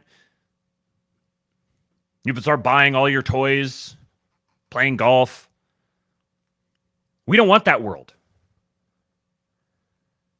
It was living in that world that got us. It was the older generations living in that world that got us to where we are today. That world existed because it was financed by the seed corn of the future. We have to start planting more seed corn. That's our job now. It's like showing up and there's a house on fire and you're going to argue about who gives a shit who started the fire. Put the fire out. So I got a couple of long quotes here from Devin Erickson. Let's work our way through these. Starts off with a screenshot here from Nancy Percy, who's a former graduate student of mine, now teaches at a high school, and she sent me an email saying, all my male students are fans of Andrew Tate. They're even including quotes from Andrew Tate in the yearbook. I asked, where do you teach? At a classical Christian school. Even Christian young men are being drawn in by these online influencers if we do not offer them a healthy, attractive, biblical model of masculinity. And James White, sweater vest Calvinism personified, says, I confess this entire issue leaves me astonished. Sure, it is part of judgment, yes. Our hands are covered with blood, so yes, the Lord is just to turn us upon ourselves. I get all of that.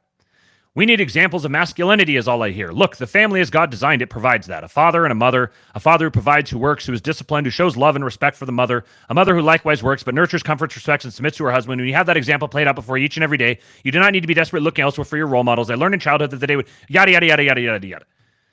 Andrew Tate embodies the absolute negation of true biblical manhood. Self-centered, vain, arrogant, prideful. It's not a matter of offering a model. It's a matter of directly teaching them that a life lived like Andrew Tate is life ruined a body. And all the young men looking up to him, I say bluntly, you will never know true manhood, never know true love, commitment, peace, and fulfillment as long as you live your life between your legs.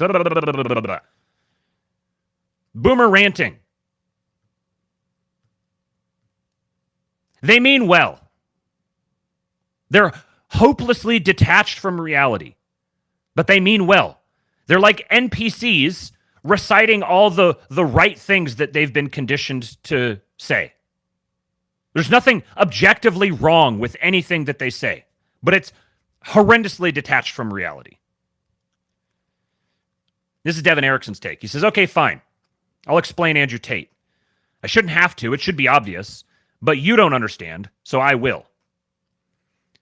Andrew Tate is heaven's punishment upon you for your sins.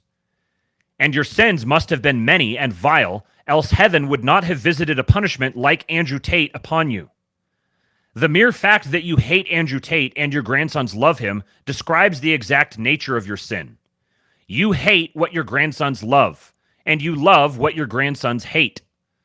This is your sin. You have reinterpreted Christianity as hatred of men.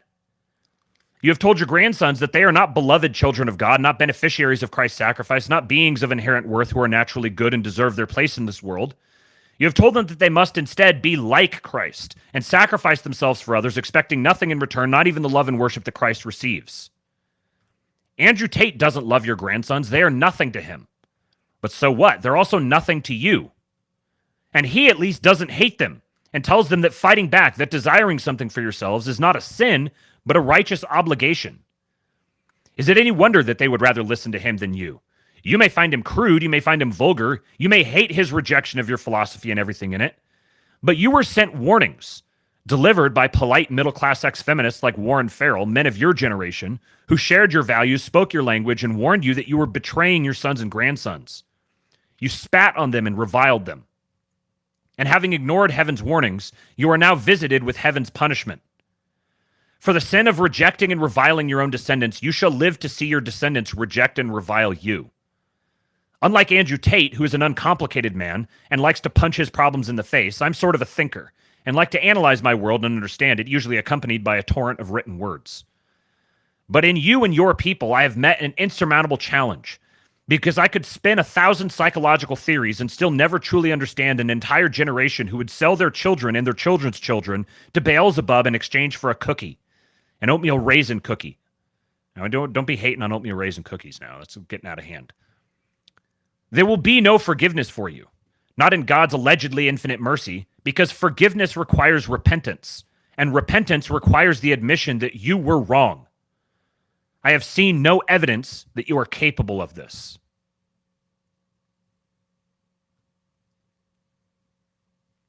Generational curses are real.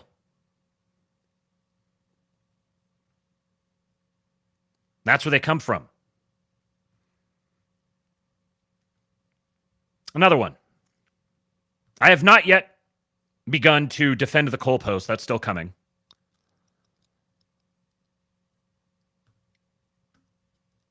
So Mark Geppert here at Darian Wolf says, the reason why jobs were worth it is because you could afford a home in a nice high-trust society and support a family. Why do it now? I will not be reduced to a fucking serf.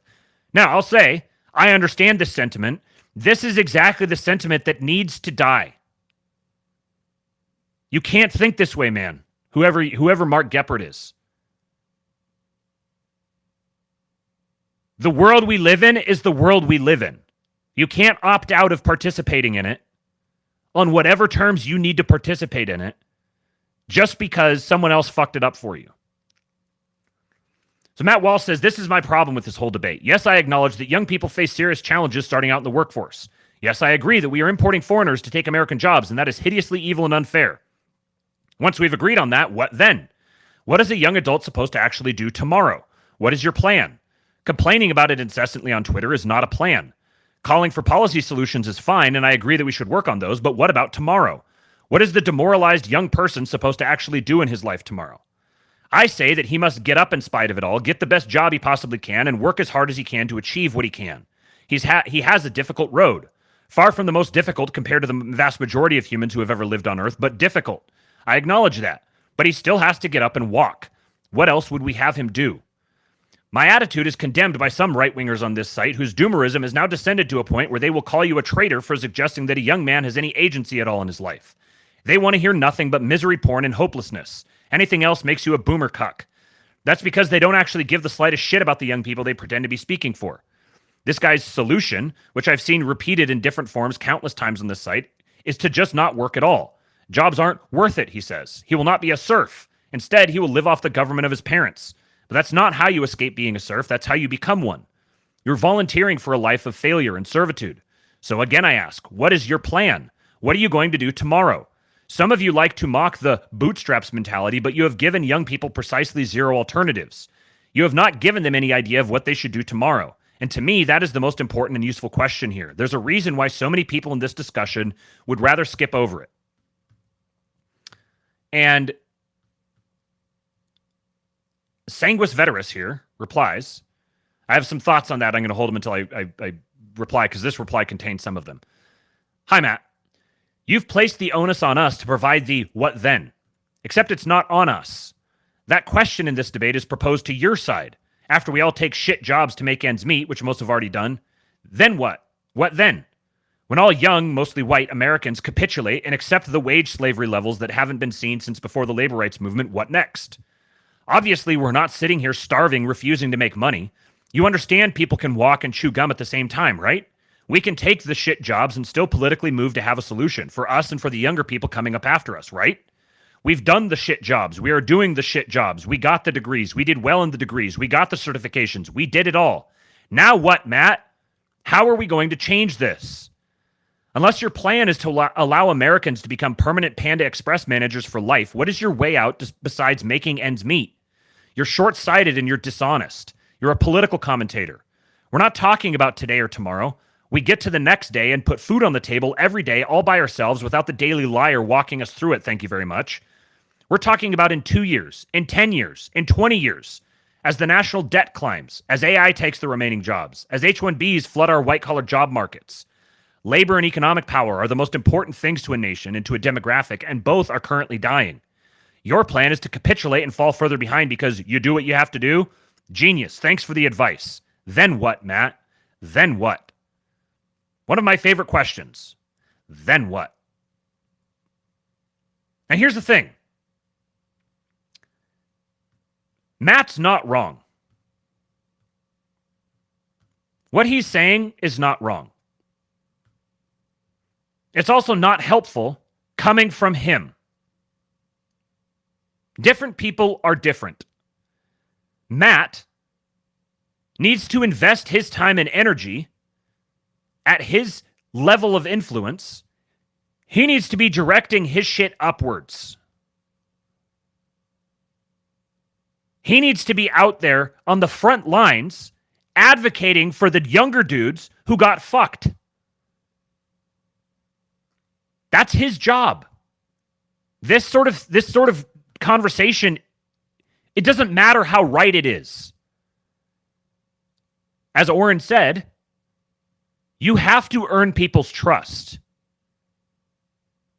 And you don't earn people's trust by talking down to them like this. That's what this is. He can't help it. Being who he is in the position that he is, he needs to have the self-awareness to recognize that his voice is much more useful bludgeoning politicians into fixing this shit in whatever way they can. We have to walk and chew gum at the same time. We need politicians to do this. They're not the only... Them doing it isn't going to be the only thing that fixes it. But we need the people with big platforms bludgeoning the politicians into making it happen. Creating organizations to train young men, to direct young men into positive career paths. Giving them an opportunity to prove themselves.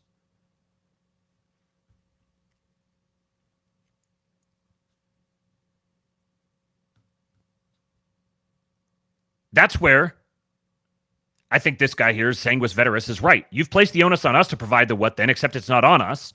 The question in this debate is proposed to your side. What then? Are you going out ahead of us and solving problems before we get to it, or are you spending all of your time just yelling at us to solve the problems? By the same token, it is on us. We can't just wait for other people to solve our problems. It's not fair that it's on us. It sucks that it's on us, but it is on us, which means we are the ones who can control what happens. Devin Erickson has a great response to Matt.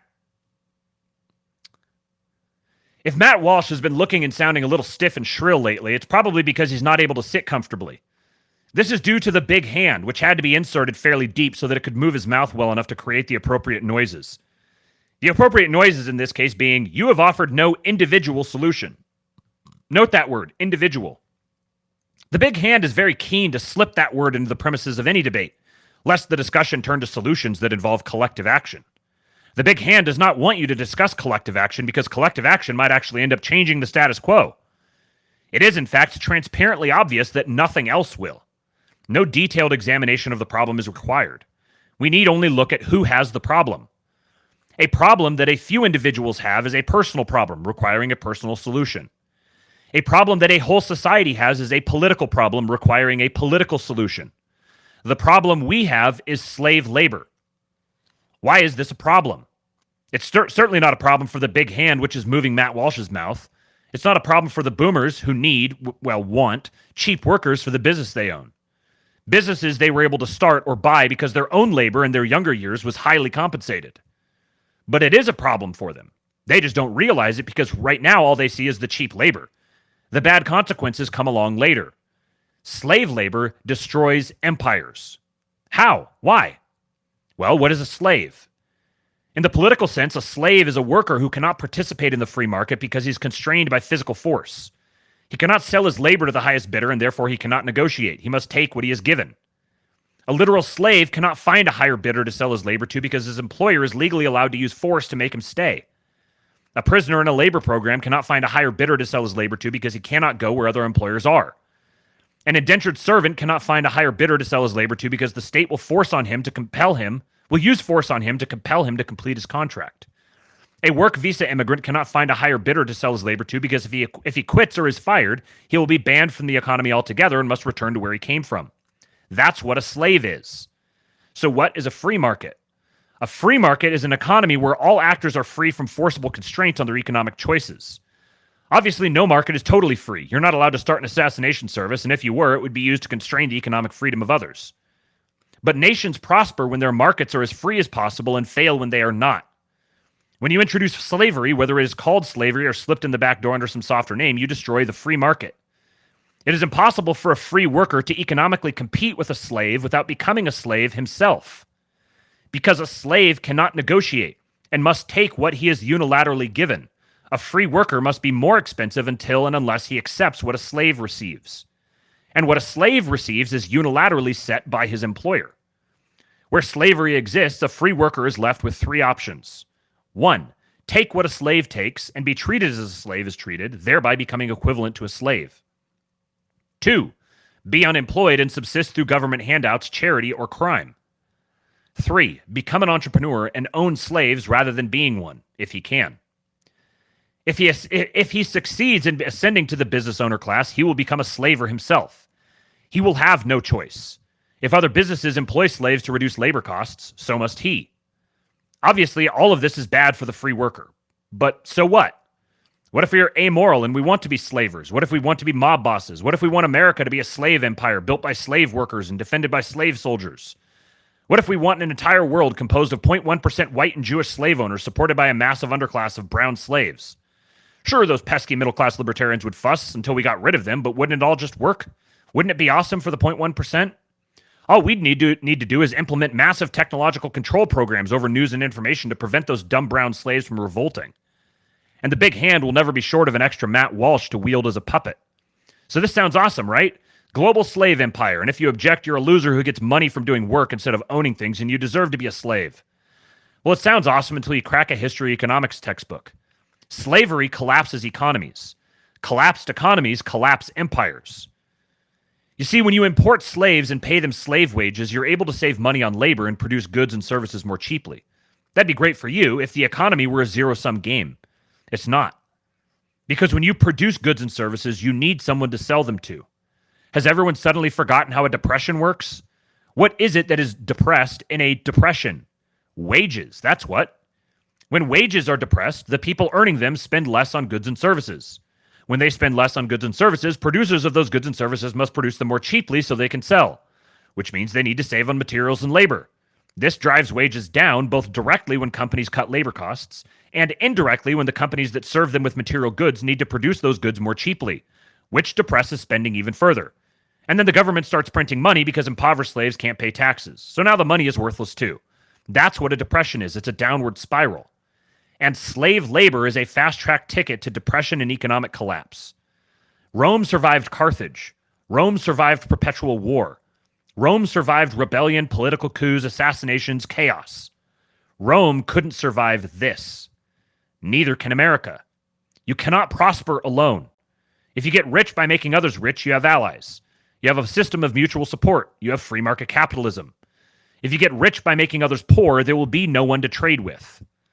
The most insidious part of this is that it's not a choice that individual business owners can make. Once the gates of slavery are open and competitors in your industry begin to use slave labor, your only choice is either to be undercut and go bankrupt or to follow suit and survive until the economy collapses and everyone goes bankrupt. Whether it is importing foreign indentured servants or exporting entire industries to places where workers are slaves, slavery has a gravitational force that pulls all economies to it, then gradually destroys them. Slavery anywhere is slavery everywhere. Steep tariffs on H-1B and imported goods are not DEI for Americans because Americans can compete with any workforce on the planet so long as those workers are free. Tariffs on imported workers, goods, and services are incentive barricades against slavery. They are a temporary measure until we can eradicate slavery from the planet, which we must do or any advanced civilization, including America, will not survive. Some may not care if America survives, but you need to. It's where you keep all your stuff. And here's an illustration. You know what some of you must be thinking? The day has come, we're all going to go down, etc., etc. But let's get away from the fantasy and look at the facts. We do seem to be going down quite fast, Your Majesty. Not trying to contradict you, of course.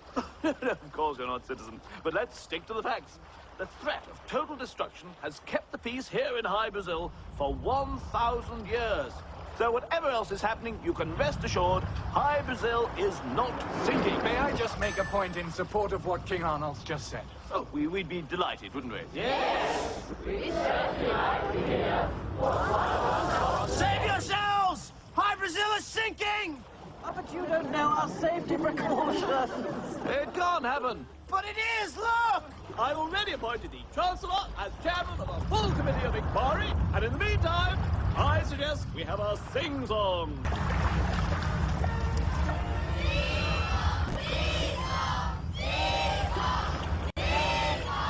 No, I think we're getting better. How can you tell? So what's not happening?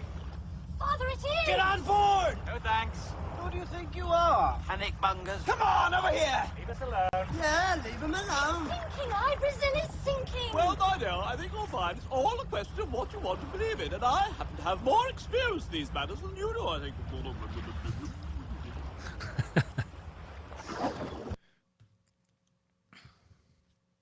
Now, one thing, there's definitely some libertarianism in here. I think that there are some cases where bringing back certain forms of this word would not be a bad thing.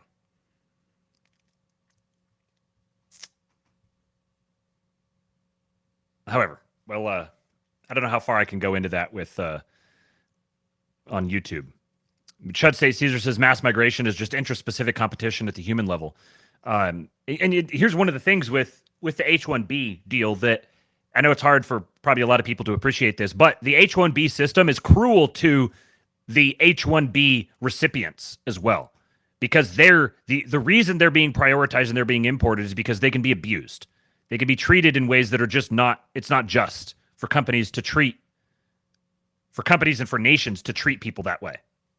It's just bad all around. The only way, economically, the only way out of this is America reasserting its sovereignty, sovereignty over its own currency, sovereignty over its own borders, sovereignty over its own trade policy, sovereignty over its own banking,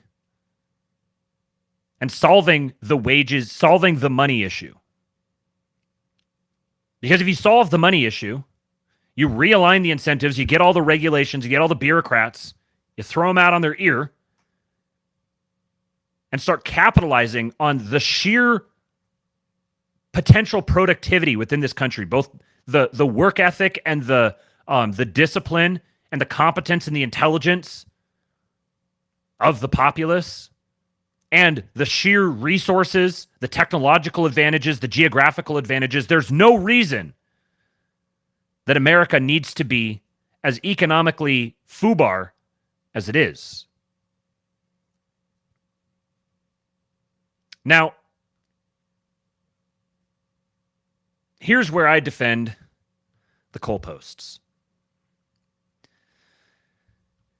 So the context for it here is this green text. What's up, Navy Kip? Green text. Be me, 23-year-old man. I have a bachelor's degree. I can't get a job despite applying to anything I can find. Could only get jobs working at FedEx, Cheesecake Factory, and Sbarro. Still living with my parents. Parents keep asking me when I'll get a job. Dad thinks I need to attend graduate school and get a master's degree. I'd still be jobless with a master's degree and $100,000 in student loan debt. They think I'm not trying hard enough. Reality is I don't know what to do anymore. Feel jaded. Waste my days jacking off and watching TV. At least I didn't have to take out any loans. At this point, I'm genuinely considering a trade school. Maybe become a mechanic? What the hell is the point in any of this? At this point, I just want to give up and reject society and become a fucking bum. Everything feels like a joke to me now, and I hate it. This story just absolutely guts me. I can relate to a lot of it. Not all of it, but a lot of it. And I was in a very similar boat around the similar age. And I kept trying to live this life, to sort of try to like pretend to do the normal track of things. Going and getting like the job and just working and trying to save and do your 401k and like pretend that everything's great on the outside and you're just working your way up and completely soulless, meaningless, getting pulled off by this distraction, this other distraction, because my heart wasn't anything that I was doing. Just felt restless. Felt like a meaningless, pointless cog in a machine that like didn't really have a place. And I had it easy compared to the way a lot of these guys now who are, 10, 15 years younger than me, the way they do. And I, both for their own sake, because I genuinely am compassionate for them, and for the, like, what happens when the sword of Damocles falls, understanding what that's going to do to the rest of the society, I don't want this to continue. I don't want my son to live this life or to live a life that has other guys like this around him. I want a better world for my son. But the answer isn't like try to make this system happen harder. Try to make it so the lies that we were told are actually not lies. Try to make it so that like student loans are better, or like a degree, it means a different thing, or like each of these little things, there's some utility potentially in changing this thing or that thing or whatever. But what we need is a whole scale realignment of young men's priorities. Our generation of men, of young men, has been lied to repeatedly over and over and over again. They're asked to participate in a complete charade. They're shamed and mocked and humiliated if they don't go through this performance, this LARP. That's meaningless, directionless, doesn't work, doesn't function. Just walking their way down into the deep. Now this guy, Hickman, at Shagbark Hick, has an interesting treatment for this. And everybody's mad at him. Nobody wants to hear what he has to say here. And I'm going to say he is exactly right. This is what he says. He says, if anyone wonders why I post the things I post, it's because of these guys. The 23-year-old man who feels trapped by his circumstances needs to know that he can just make a change and that the stakes are far lower than he thinks. You can just do things. He can ride a Greyhound up to North Dakota, flirt with a gal at a gas station, find himself a job in the sugar beet harvest, live in a wall tent in Tok, Alaska, read all day at a library in coastal Maine, sleep in the ditch, dumpster dive yogurt and bread, find a job in a Gulf oil rig, or buy a $30,000 house in a random town in West Virginia. He could join the Marine Corps, take a job as a winter range sheep herder in Nevada, sling beers at a bar in Michigan's UP, or get his Class B CDL in Ajo, Arizona, to drive the senior citizens bus for a decent wage. He's got the whole country at his disposal. And with a little grit and gumption, he can earn as much as he needs with a sleeping bag, a tarp, and a few cans of beans. He can lounge by the sea, or he can work doubles for months and years until he can ride back home victorious, or start a new life in some seldom-seen notch up in the mountains somewhere. He'll find a life, he'll find God, he'll get his ass beat, he'll have his salad days when money's coming out of his ears and everybody's his friend. This isn't some boomer myth, it's reality. I'm 30 years old and living proof that this country can sustain you if only you take a damn risk and do it now. Full stop. My entire ambition in talking like this is to convince those men who ask, what's the point all this, to never give up and never consider the S word. That's it. I'm not talking down to people. I'm not hating. I'm giving a pep talk. And if you don't want it, scroll on. And here's the thing. Nobody wants to hear this. Everyone thinks this is, you need to take downward mobility. You need to accept being humiliated. You need to accept eating out of dumpsters. He says every young man needs to go eat out of dumpsters. Fucking horse shit. That's not what he said. You could do this, or you can do this, or you can do this, or you can do this, or you can do this. All of these things are off the beaten path. Nobody thinks about them. It's considered socially unacceptable to do any of these things. To be a drifter. To be a young, aimless, unfulfilled man and just hit the road and go have some experiences. Go get your ass kicked. Go sleep in the woods for a while. Experience being hungry. Don't have a phone. Go be intentionally homeless and live that way for a while. Just experience things. Read. Educate yourself. Go do some bizarre job that you have no experience with. Go grind. Men are romantics. These are romantic things. The fucking autists want to be like, there's no pretty girls at gas stations. Okay, then don't do it. Go cry on the internet instead. Or I don't know, go get a job on a Gulf oil rig. Go be a winter range sheep herder in Nevada.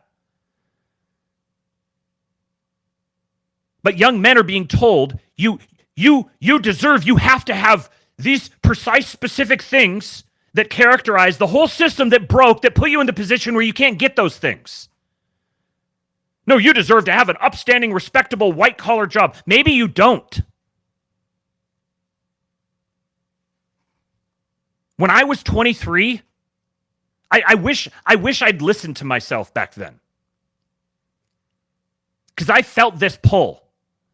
I wanted to buy a truck, extended cab truck, build some shelves in the back, lay a mattress down in the bed with a canopy, and just sleep in it. Just live in my truck for a while. Go drive around the country, take showers at the YMCA, park in Walmart parking lots, and just drift. The drifter is like a distinct American archetype. The hobo who just hits the road and goes and experiences things. Goes and finds himself. Not dependent or reliant on anyone, just scrounges. And if you're in your early 20s and you don't have, you feel like you're living a lie, you're trying to make this system work that doesn't work, That's because it is. I would have been so much better off if I would have accepted the quote unquote degrading lifestyle for a time, because it would have accurately reflected who I was at that time. I didn't deserve the high life. I was trying to LARP the high life, being like a professional. I'm doing sales and traveling around and maxing out credit cards, going out with my friends, going drinking, and because I got to have friends. You got to have a social life. Got to have some hobbies. Got to go out and see people, experience the world. Credit card, credit card, credit card, credit card.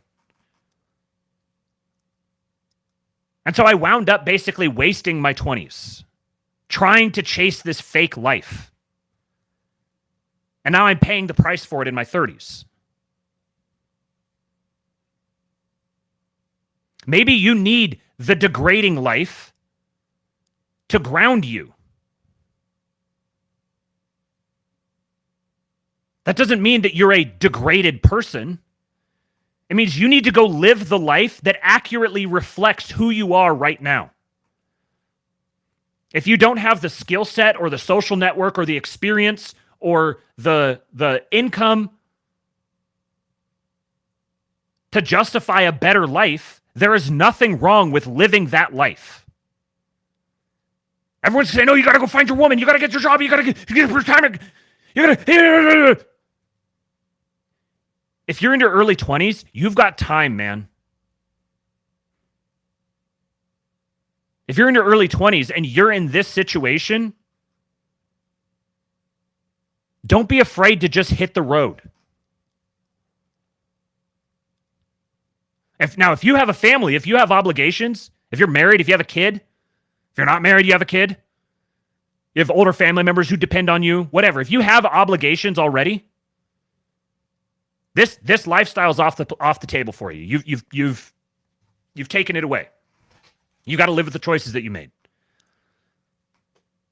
But if you're just kind of aimless and you're stuck in this dead-end job that you hate and you're trying to pay your rent and you hate your roommates and you don't have your own space, you got to try to keep up the car payment,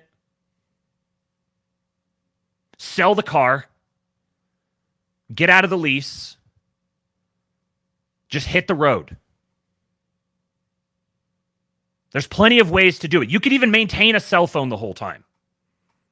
That life is available to you. And you know what you're going to do? You're going to meet people. You're going to go places. You're going to have experiences. You're going to learn things. Go to libraries. Sit there and read. Go teach yourself a skill. Sleep in the back of a truck. Get a fucking start. Like, you could do this on a very minimal budget. You could parlay this into an entire lifestyle. Digital nomads. Like, this is a real thing too. The world can be your oyster. But you have to break out of this rigid thinking and absolutely do not listen to anybody who tells you you need to be resentful of everything and you're better than that. Because if you're in a position where you're grappling with these kinds of issues, that is a glaring signal that you're not better than that. And that's fine. You're a young man. It's okay if you're not better than that. That's the implicit evil in the message that you're better than that, which is that any man who's doing that should be ashamed and humiliated. If you have to go get some menial job and grind on it to give yourself just enough money to be able to buy food and, rent a little hostel or whatever, go get a yurt and live in a tent for a while. There's like an entire American literary traditions about men doing this. They go out and they find themselves, they have adventures, they hop on they're a hobo on a train for a while and they go to some new state. They go get a job working as a farm laborer or something. No, you deserve to have an air-conditioned house and you deserve to have high-speed internet. You deserve to have all these things. This is your birthright as an American. Horse shit. You need to get some lumps on you. You need to suffer. You need to struggle in a productive way. Right now, you're suffering and struggling in a completely unproductive way. Go write. Maybe you're going to write some amazing novel. That story's been told many times as well. It's a timeless story. Young men hitting the road and being, I'll call it like a productive drifter. Not just like some sort of alcoholic that gets hammered and just like passes out in the ditch. But being a productive drifter is Lindy. You'll find your soul just start opening up. Go sleep in a national park. I had a friend in like high school to college age that we were actually planning to do a hitchhiking trip we were in Western Canada at the time. We were going to hitchhike all the way across to Eastern Canada and all the way down through the States and back up again. And I wish I'd done it. I wish we'd actually done it. Imagine the stories that I would have, what I would have learned, the character it would have developed. Anybody who's counter-signaling or naysaying what I'm telling you right now, don't listen to them. They've got their own issues they need to work out, and they're projecting them onto you.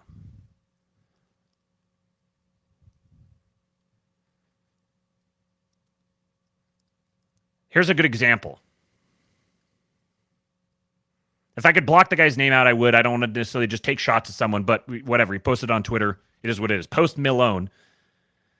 He can get shivved by a meth head on the bus, freeze to death in the North Dakota wilderness, die of exposure in some random ditch, get split in half from an oil rig mishap, or if he's lucky, he can shit himself to death after eating the rotten food he managed to find in the dumpster. What's wrong with young men these days?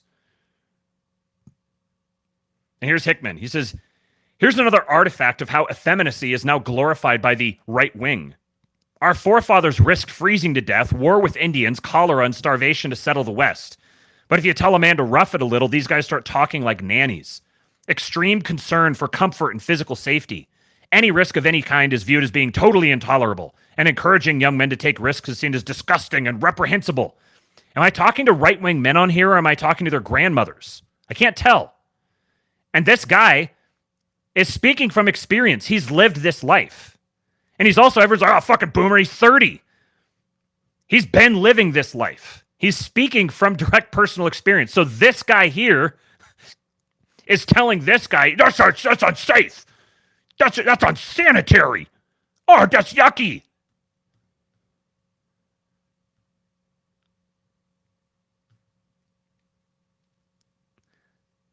This guy says they highlight dumpster diving as if it's unbelievable to them to even consider.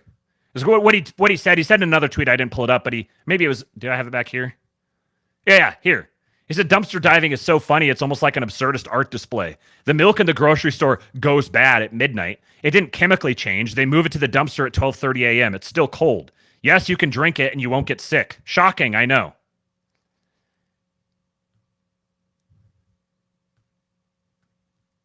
And this doesn't mean you should go rub your face in the dirt and you only deserve to drink spoiled milk. You need to go sleep in a dumpster. Think about what you've done. That's like the gay longhouse misrepresentation of what he's saying. He's saying you can go rough it and you can survive a hell of a lot more than you think you can. And it's going to make you hard. You'll be a better man for having gone through it.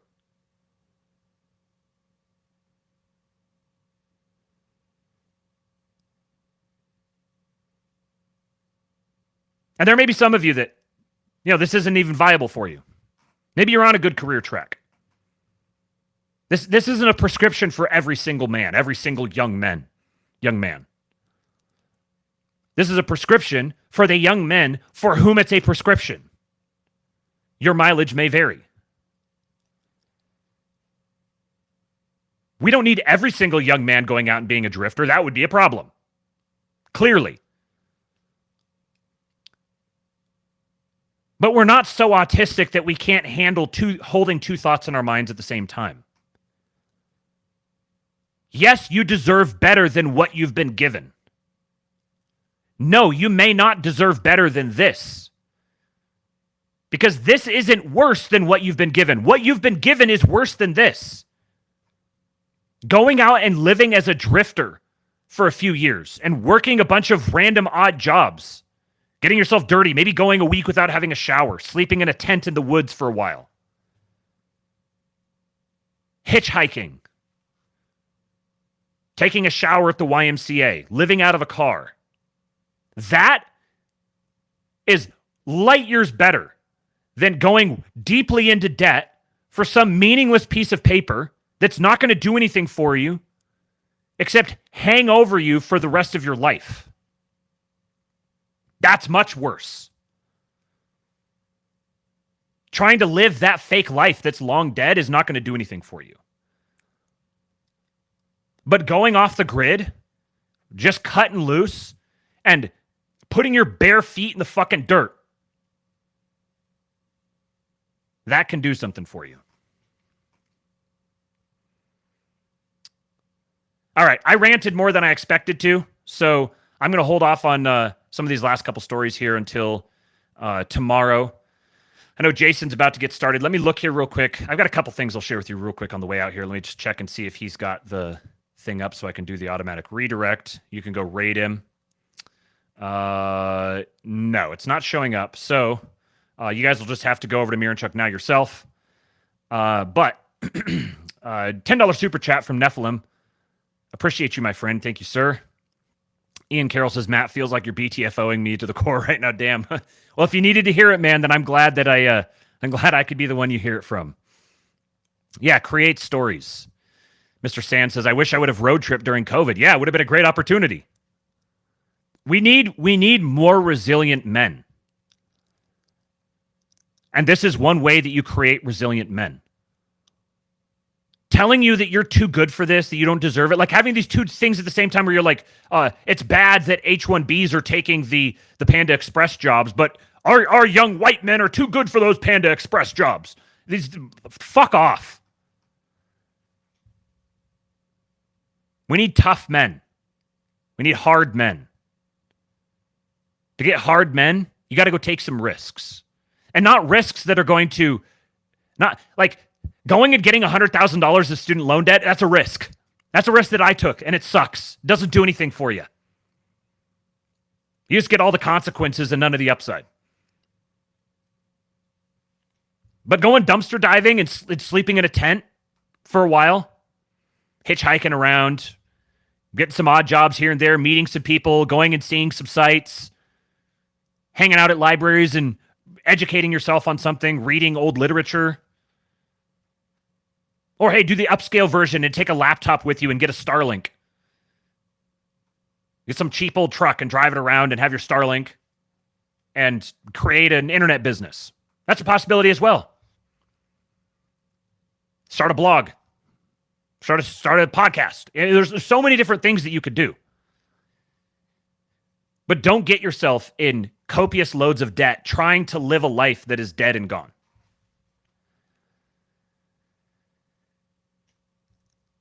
Okay, so I'll just leave you guys with a little bit of wholesome stuff. Rhett Koppel here says, snowball fighting the other day, I tagged my 8-year-old son relatively hard in the face. I started laughing because that's what you're supposed to do when someone gets a snowball to the face. The neighbor girl was over too, joining in the fun.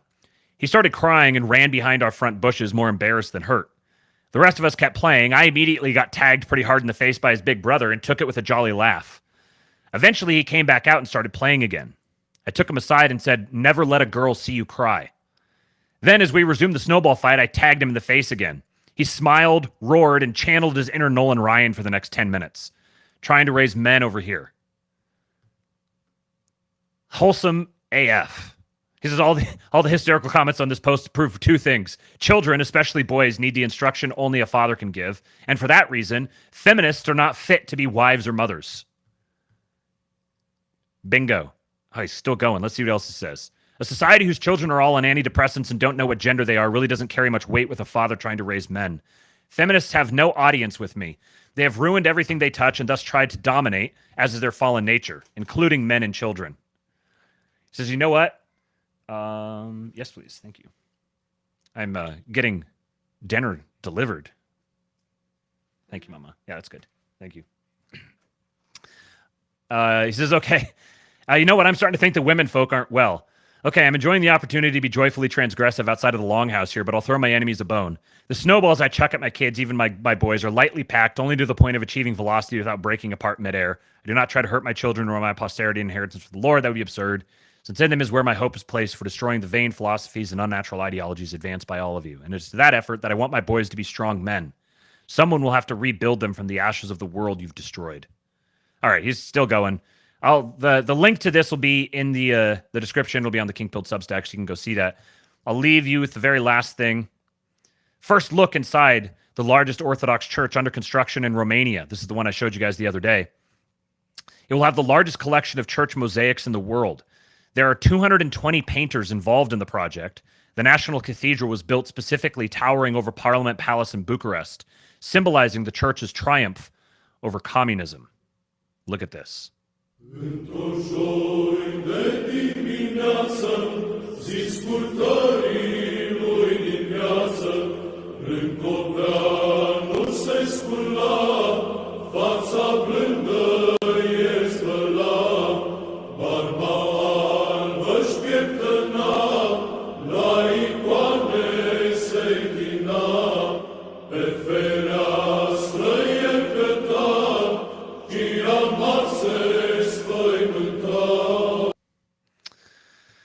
Pray for Romania, man.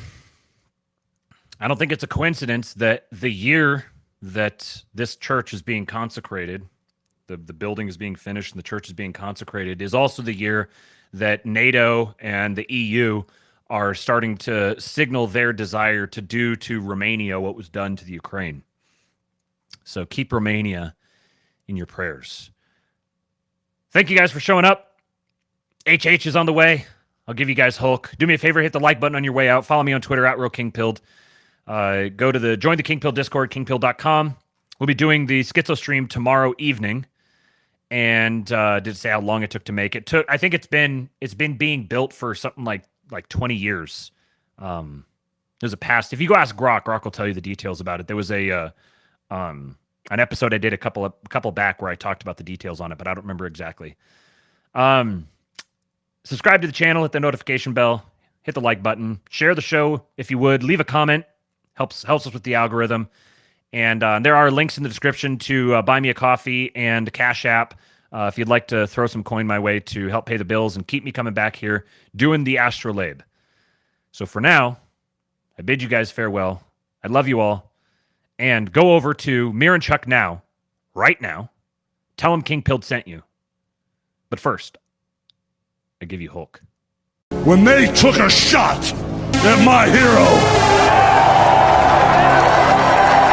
and they tried to kill the next president of the United States, enough was enough.